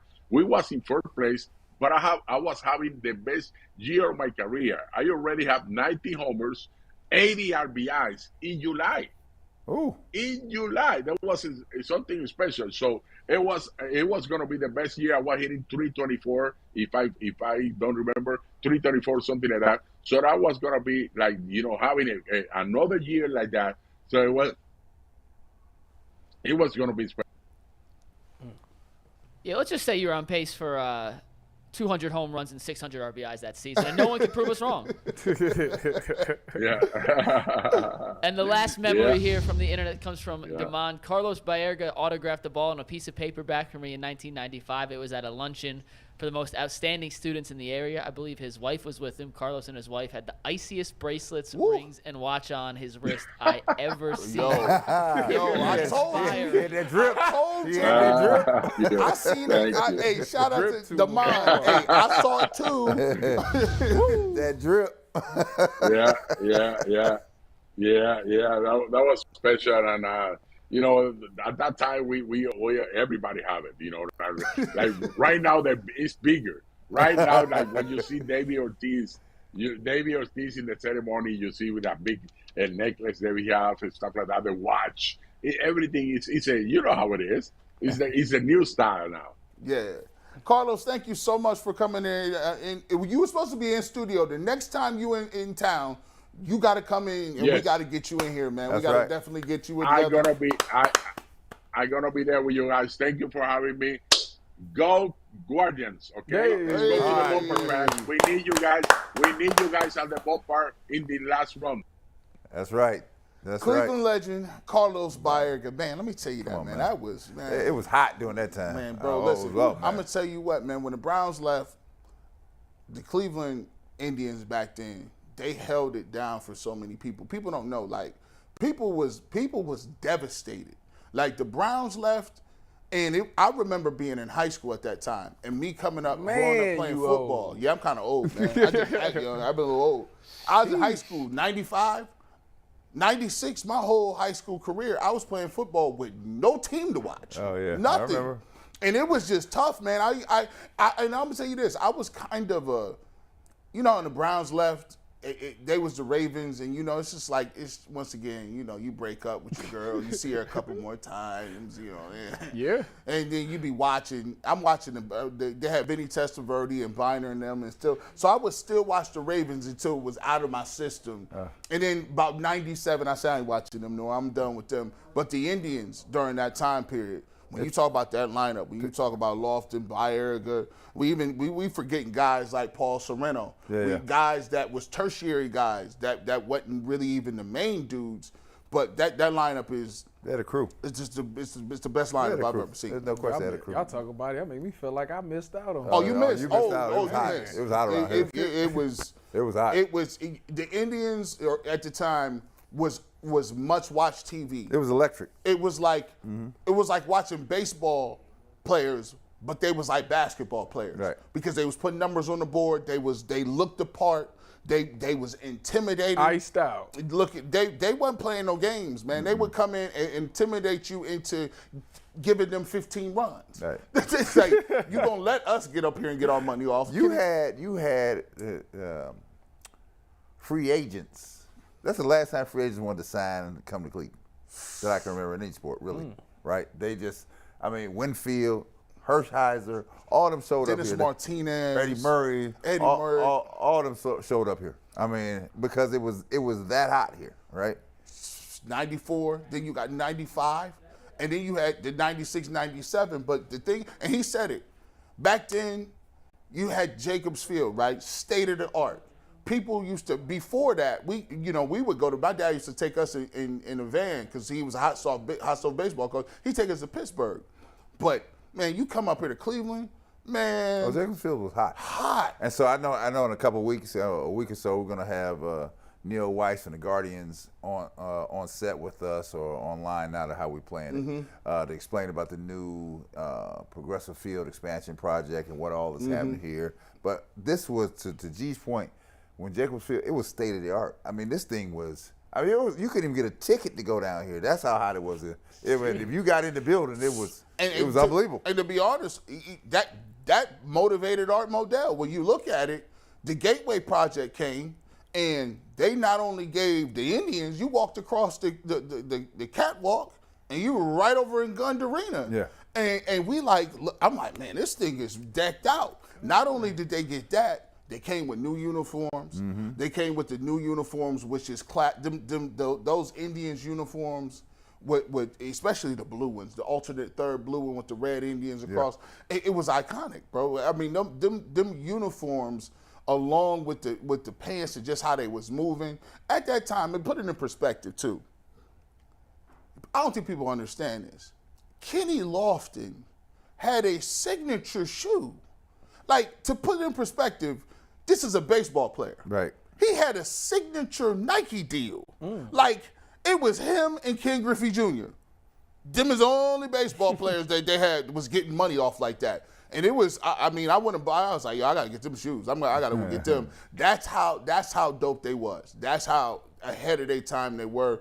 And it's a shame because I feel like sometimes that the Guardians today are still held to that level standard, right? It's like coming behind. It's like having your father be an all NBA player, and then you just play in high school, and you ain't that good. You good, but not really. But people always compare them to that era, and I think you'll never get there just because of the attendance levels. And the Browns is back now, and I think it's a lot to do with a perfect storm. What we got, Big Nuggets? Let's talk a little bit about what Tony Busby said yesterday. Okay. Because we thought he was kind of out of the picture. He settled with the Texans. He settled 23 of the 24 cases with Watson. But then he held a press conference. And this one quote in particular, Steve, let's take the tag board. 6 games isn't even a slap on the wrist. It's a kiss on the cheek. 2 questions for you guys. 1, should we even care what Tony Busby's saying at this point? And 2, what's his motivation? What's his point here? Is he trying to put more pressure on the NFL, and if so, are the NFL going to listen to anything at this point from Tony Busby? Brad? I totally don't think they should listen to anything Tony Busby says. He settled his suits. As far as I'm concerned, he got 1 left to go, and he should be out of the picture. He's going to get paid. He did what he was hired to do. And as far as what he's saying, I think he's just definitely he's fallen into the line of the public outcry and the public perception on getting Deshaun Watson more games. And that's really what this is all about, is trying to make them seem like they really laid the hammer down hard on this, because 6 games to a lot of people feel like that's not a lot, and the fact that he isn't missing out on any money. So I think that he wants to see him basically miss this whole year and pay a fine and stuff like that, because they feel like that's what's deserved from this action. And I guess I'll just say this. So to Tavis, your point, Busby got his money off, right? He don't tell you how much of the split he got. Did he get a 60-40 split? He takes 60, the girls take 40. Is a 50-50 split? It's a significant sum. The other thing I said, he has some responsibility as being an advocate of the court. Like that statement there, like, this has not been adjudicated all the way out yet. It has not. So why are you talking about Goodell? What are you going to do? It's still not too late to do the right thing here, right? And so, again, it kind of gets away from. There was a criminal proceeding in Texas where they're all from, right? There's a criminal proceeding in Texas. Keep that up there too. And it discounts that. And again, we're just lay people. We don't know the inner workings of everything. There's been more people to see more than we've seen. Yeah. But as we go down this, they kind of get away from what happened in Texas and kind of discard it like it didn't even exist. So there's something that folks saw in Texas that led them to the position that they're in. Mm-hmm. Now we get to the other side of it. There's another side that says, okay, this is what we see. When the two worlds come together, but I don't think Busby should be out here talking about it. I just go ahead, put that back up. I'll read that and Tyler's go ahead. The only thing about another thing. All right, yeah. Say that about Deshaun Watson. Say that about the Texans as well. Why aren't you as vocal about the Texans? Because they go hand in hand in this. So if you want to, if it's a kiss on the cheek, then whatever the Texans got, then that ain't even a kiss on the cheek. Then that's more than that. It says Tony Busby issues a message to the NFL to end his pressure on Deshaun Watson. Every victim of sexual assault is watching Roger Goodell in the NFL right now. Mr. Goodell, what will you do? It's never too late to do the right thing, and that's what these women are expecting. Now, I'm going to say this, and this just comes back to a couple of things, right? This is just, that he's going to say that and he's going to do that. My problem is, as Deshaun Watson, you should be wholly upset at where the hell is your lawyer at? Where the hell is your defense at? Where is a public statement? Where is anything at? He's cashing checks just like DeMaurice Smith is. Matter of fact, as a player union rep, and you getting I done seen what Tyvus is paying, and he ain't got it. He ain't got it right now. I done seen what he's paying, and here's the thing. How many times have we seen you on camera, Mr. Smith? We ain't seen you or Harden as these dudes tap dance all over and do victory laps. See, this comes back to you as a counselor. How skilled are you? Once somebody told me, and I'm not a lawyer, if the facts ain't on your side, what you do? You argue process, right? So here's my thing, Mr. DeMaurice Smith. If I'm coming to this, what's very powerful? What's very powerful is the league has a lawsuit in lawsuit against the John Gruden, right? And John Gruden is telling people that, hey, why am I getting suspended? Why I got fired wrongfully because of the emails that I sent. It's not about the process in which you got the emails. It's about what they called you, Mr. Smith. I think that's a powerful thing to know that the Players Association's leader, top counsel, is in circles with NFL organization staff and owners, and his name is being carried about with inflammatory words like big lips and all that other stuff. Now, when you ain't got the facts on your side, you argue process. And this is the only thing we've been saying is the process is rigged. You've done nothing. They put this man out here and he's getting destroyed by the media. He's getting killed by Busby. Now you look at it now, they just overturning this stuff. Jeezy, you tell me, is Deshaun Watson paying the Players Association monthly dues? Is he paying? It's check to check. So he's still paying it? Yeah. So you're right. I never thought about that. Where is he at? Check to check. Not one press conference. Not one. Like you just want to keep the playing field level, right? Right. Dang. Level. Just level. So you have so you can adjudicate your case in the court of law. Now, they're frying you in the public here. You're getting fried here. In the public. You're getting fried. And nobody from seems to be on his side is pushing back to anything. Nothing. All you got to do is tantamount to saying you did it. Yeah. And he knows right now Deshaun Watson can't protect himself. He knows he can't say anything. So my thought process is you just see what they overkilling it, right? Because here's what he's doing. He still got one person he gotta go through the case with. That's Busby. That's Busby, right? DeMaurice Smith, you sit here and say, you're not here arguing Deshaun Watson's case. You want people to keep an open mind here. That's it. That's it. Till we get to the end of the line. Now, if the end of the line says one thing, that's one thing. But you just sitting here like, when them checks come in, I bet you they cash them and put them in the account. Let me make the payroll here so everybody get paid here because I got this Bentley payment I got to pay here. And let me ask you, this is a thing too. He got a Bentley probably. He probably got the Bentley. If Look, it's they you, probably got right. the Bentley. He You probably got got the Bentley. It's a GT drop top coupe. And on top of this, think about it like this: as a young player, this is devastating. No, This is devastating because of one reason. They always talk about precedence. Yeah. Precedence is deadly in this case, Yes, it right? is. Yes, it is. Because not only Past are practice. they saying Past practice. yes, Keep coming. not only are they going to say, well, Sue Robinson said this. That's not on the books. It's on the books. Yeah, everybody know. The new guy, he's gonna come along And use that against him. It's on the books. Now here, watch this. Everybody don't even think about it like this. Y'all playing, once again, we should not have to, the Players Association, we should not have to sit up here and give you the whole playbook. But here's what is going to happen. The league is setting it up to where you can get an indefinite ban depending on what somebody said. If you was alleged financial impropriety. That's terrible. If you got back taxes, if you got inflammatory language, if somebody said you assaulted them, if you got any sort of lawsuit, not even criminal, they are saying to you under our vague policy that I can suspend you at will and you have nothing to say about it. But this is the part that's crazy.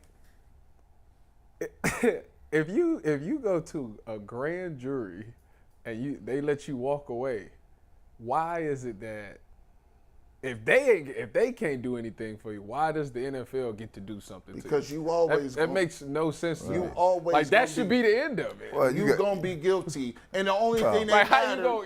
Clearly I'm not. Public. Well, Clearly I'm not. I wasn't guilty. So how are you gonna make me you're guilty? talking criminal versus private enterprise. So you got a private enterprise, and the only thing that you can push back is the union is the way to properly push back. And the only way you get to a fair settlement here is that the Players Association has to be willing to put forth the effort saying that They gotta go to the mat. you got to go to mat here. And the mat is, but let me just say, when I say go to mat, so folks will know what I'm talking about. When I say go to mat, you got to be willing to bleed some. And bleed in this business is in money, right? It's in money, right? Yeah. That means that everybody not going to make it, right? But everybody not going to make it.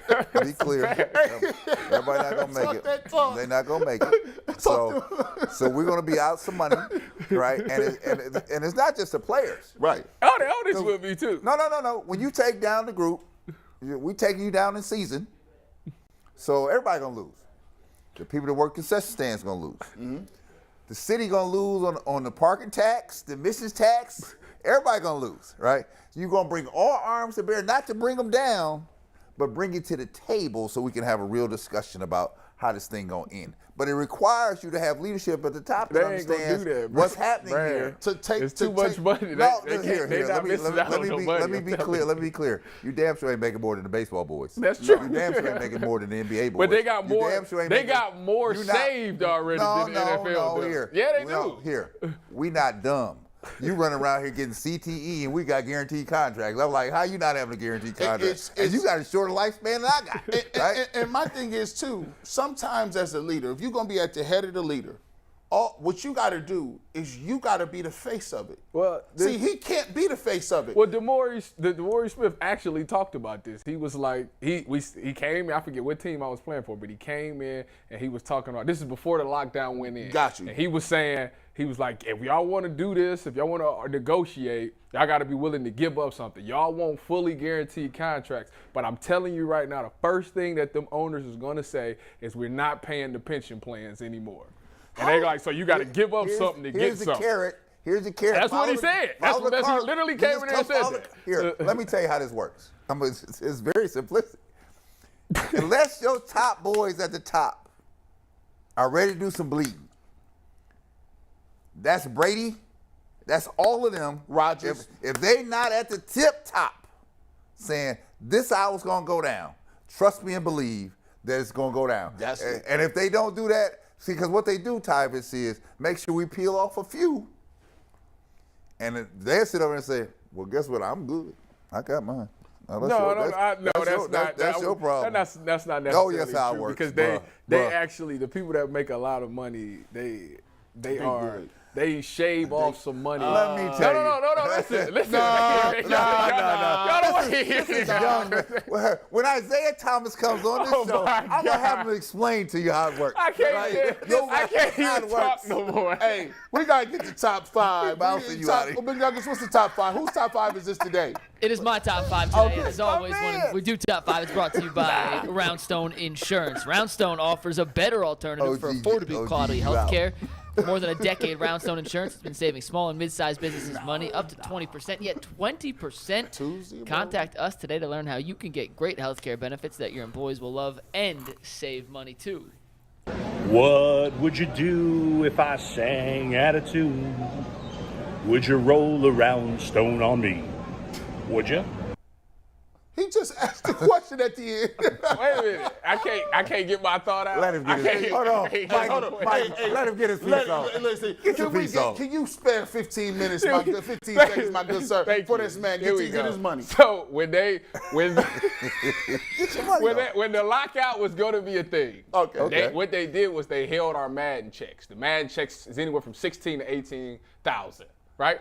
So they held them for the past 2-3 years, right? They done held the man. And on top of that, what they were doing was they were asking the higher paid players to sacrifice a little bit of their salary so it will hold the young guys off that don't have money so they'll be able to fund them. So when the lockout happened, you were going to get funded through your Madden checks and through people that got a lot of money. I like that. But once the deal was signed, yes, they just gave you your Madden checks and won. So here's my thing. Why don't if you paying dues, why isn't part of the dues for the players part? And why don't you put money in escrow that you can use financially to gain a return on the interest rate? And so if in the event of a lockout, you have disbursement checks for everyone. Well, that's what they were trying to do with the Madden checks. The Madden checks, that ain't guaranteed. You got to, they talk about the video game checks. You got to get that. The Madden check is no different than the I'm NBA. just telling you. I'm just trying to educate our listeners on what went down and what happened. I'm giving y'all some really classified information. They're talking about the Madden checks. The Madden checks are basically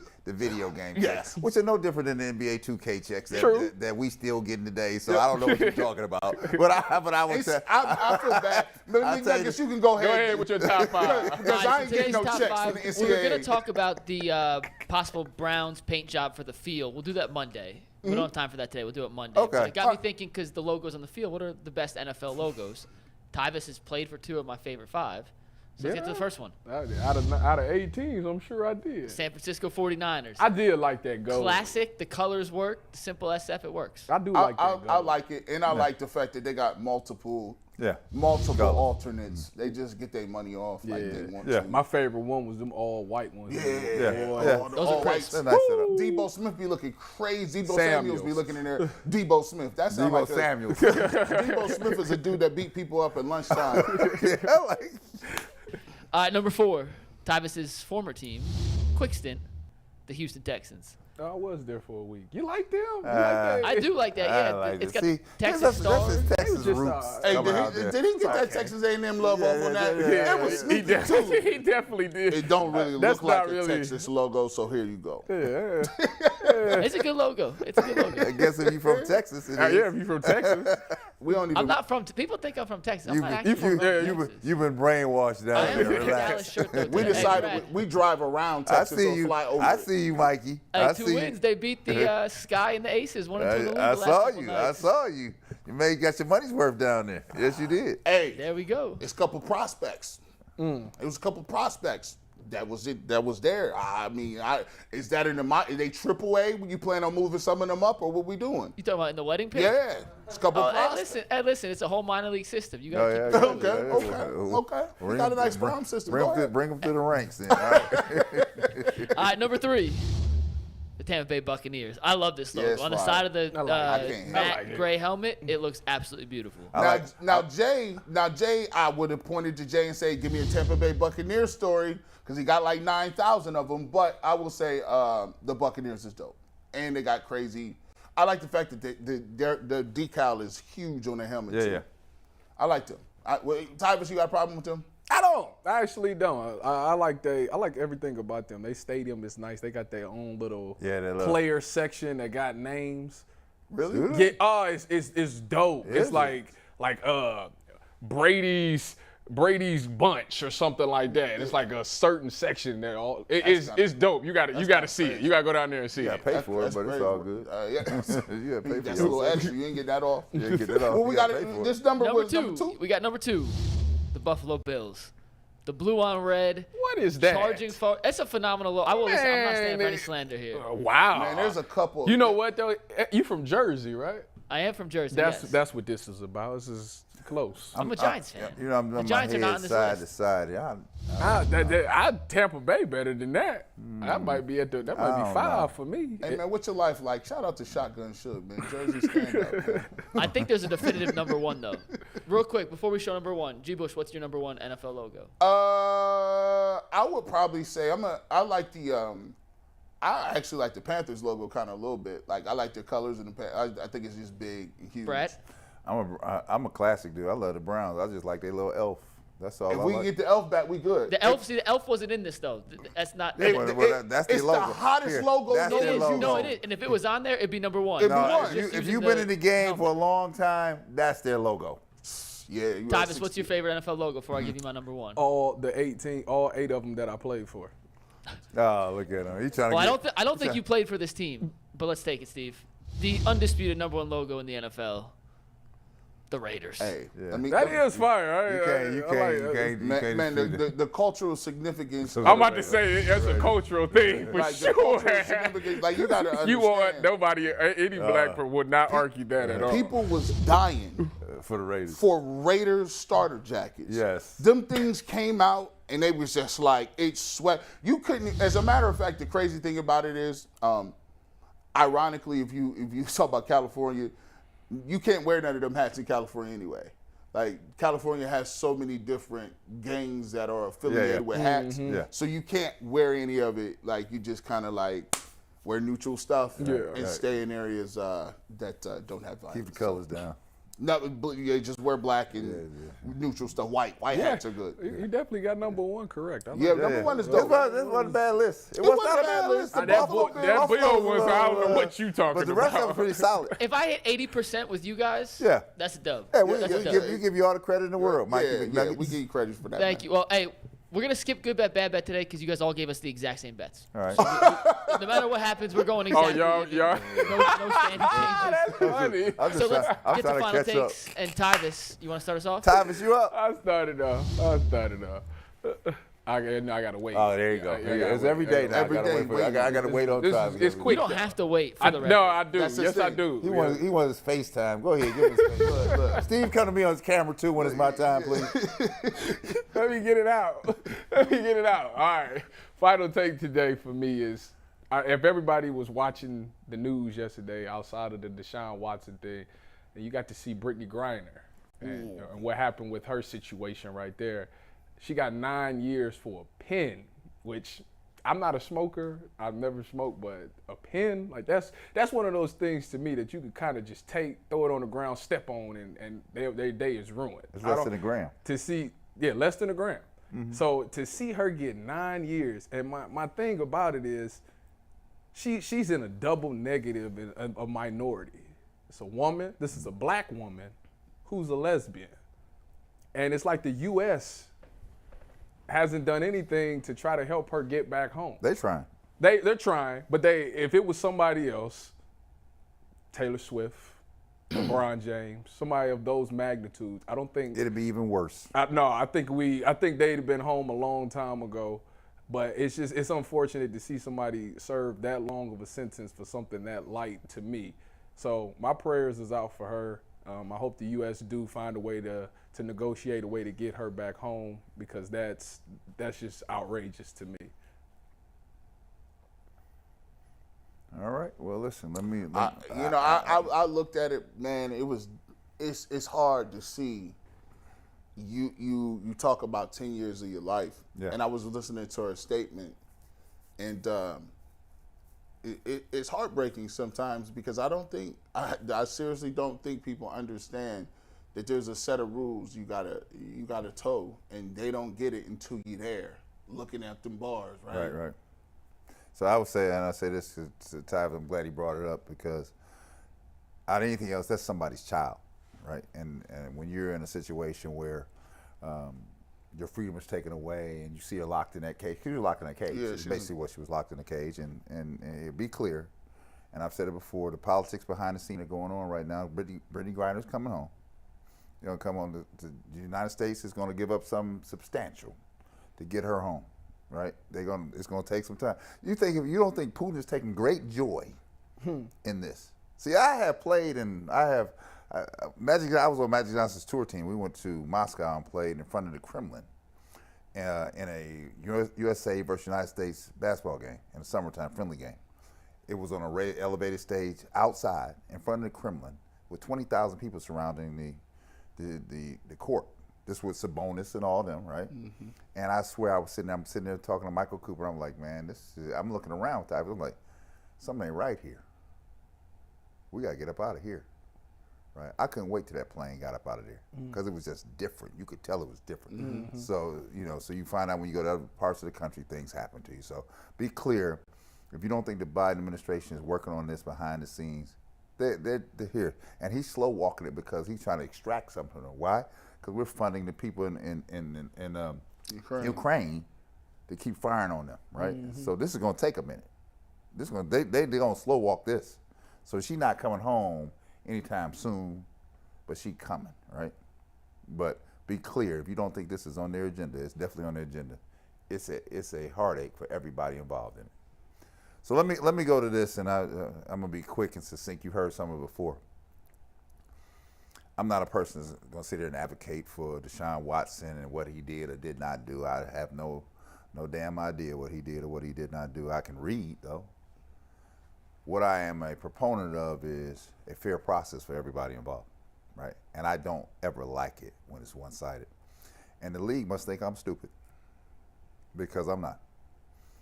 You're playing a game. You're trying to have your cake and eat it too, right? And you're going to extract because what you're doing is you're playing the game of public opinion, and you don't care who you extract it on. That's why I keep asking: is the league ready to? Is the Players Association ready to try to level the playing field and at least have a fair process? I'm not here to argue what happened, this, that, or the other, right? That's going to ferret itself out at the end. But what I do not like is when you show me, if you read between the lines of things that are going on here, they have set the game in motion years ago. And now they're extracting all the pieces because you're playing one-level chess where they're playing three-level chess. So these pieces, look at all the pieces, how they come into play. Everybody's connected to everyone here, right? There's a connection here. And the guy who's going to decide the case is the guy that helped craft the policy for the player personnel policy for discipline. Here's a person that has some input on it. This is a part where there should be neutrality here. Somebody with unbiased to the situation, who is skilled at adjudicating such issues. And the only way it happens, aside from Deshaun Watson or Roethlisberger or anybody else, is you have to bring parties to the table that are sitting there in fairness, trying to get the best deal they can, but it has to be some fairness. And time again, I see the NFL Players Association always coming up short. Always coming up short. And out of all the players, professional players out here, and I'll say this to Tyvus and G, years come down the line, they're always in the worst shape. The players who play football are always in the worst shape because the physical toll that you put on yourself every day is far greater than what the basketball players and the baseball players do. Right? And I know you have families and they love you and you want to stick around here. So somebody better be at the table cutting the deal. And it's these set of current players that will lay the groundwork for the ones that come behind. LeBron James didn't get paid them without Isaiah Thomas and Magic Johnson cutting the table and Isaiah Thomas, Magic Johnson, Michael Jordan cutting deals years ago. Because when I got in the league, there wasn't nobody getting no money like that. Nobody getting their money off like this. So if you think it's because you the greatest thing out of St. Vincent, St. Mary, The dude out of North Carolina, the dude out of Lansing, Michigan, the dude out of Chicago, Illinois, set the table so you could get this money, right? Now, when the football players going to set the table for the dude out of Steubenville, Ohio, that's just 4 years old now? I'm tired of it. I hope that they become tired of it too, right? It's time. And this ain't about Deshaun Watson. It's time. I'm gonna stick on message on here, and we're not gonna take too long. I wanna talk to the industry as a whole, and this is the media. It's been way overdue that somebody said this. It's been way overdue that somebody has to be accountable to this. When you're in a big city and you're in a market, and when you are in the media and television, you're in the media and radio, y'all got to understand that every single person that's sitting in these rooms on camera, holding a camera, a microphone, lighting, I don't care what you do, you are here because you are a guest in the pantheon of sports. You are able to feed your family, create a brand, and to commentate on skills that African-American, white players, athletes, all across the gambit spectrum are here to pretend, or here to give out here and show their God-given ability. You are not the story. You are not the focus. You are not the middle. We are only here because of Deshaun Watson, because of Baker Mayfield, because of Myles Garrett, LeBron James, Michael Jordan. We are here as a guest. They will live on forever. Their names will be in the books, bad, good, bad, or indifferent. Ours, not so much. You are here to serve a slot. You are an ambassador to what the game and those talents are. But it's time out for media members and media people and higher-ups not having an equal playing field. I don't want to go on TV and see everybody that looks the same. I don't want to turn the radio on that says everybody looks the same. I don't want to hear opinions that echo the same sentiment. This is a major metropolitan city. Most of the inner city people reflect a certain demographic. The people playing on the field serve a specific demographic. But every time we hear who the messengers are, who curates the narratives, who write the stories, who write the articles, they all look one way. If you ask why the coverage is the same, it's because there's a lack of diversity in this industry. There's a lack of a different perspective. And until you have a different perspective and things are even, not even, it's just decent, you're gonna still have the same commentary that we've heard for 2, 3, 4, 5 months about Deshaun Watson. You got people waking up, listening to other people in the echo chamber, and echoing the same sentiments. So at the end of the day, our job as media members is to do our research, to look at both sides, and to give you an accurate description of everything that we see. But to do that, you need different perspectives, different mindsets, and different personalities. It's a shame, isn't it, that we can't ask one woman who has a radio show or a talk show host talking about sports in this city about Deshaun Watson. That's a travesty. You don't have one woman you can go to. You don't have one host that you can say, hey, you do a show about sports in the city of Cleveland. What do you think about it? We don't got one African-American female represented. There's only a couple African-American males, Asian Americans, Latinos. All these people are missing. So until we get to a point where we can have different voices and places that we can bring and collectively come together, you still got the same old game. And it turns out that, like OG said, it's rigged. That's all we got. That's it, man. That's it. Listen, we'll see what the table turns here. Great show, guys. Good, decent show. Monday, right? Shoulder pads back on. I will be at camp, by the way. I'll be at camp doing the barbershop live. Ooh. I'm going to give you some interviews. I'm going to pull up on a couple fellas. Pull up. So we're going to pull up. We're going to have some interviews. We're going to do our thing. McNuggets, what do we got Monday? We got our itinerary Monday. Who coming on? Pull it up. Give me 1 sec. But I know we got Tim Couch back. Okay, we there. Tim A, he's back. We got Jason Jason Lloyd. Brad, Tyvis, G. We're running it back. We're just adding Tim Couch and Jason to the mix. And we'll see what We'll run that back. That's all right. That's all right. We'll see what moves the NFLPA makes over the weekend. Right. We'll come back. Or lack thereof. Hey, we got about a 72-hour break.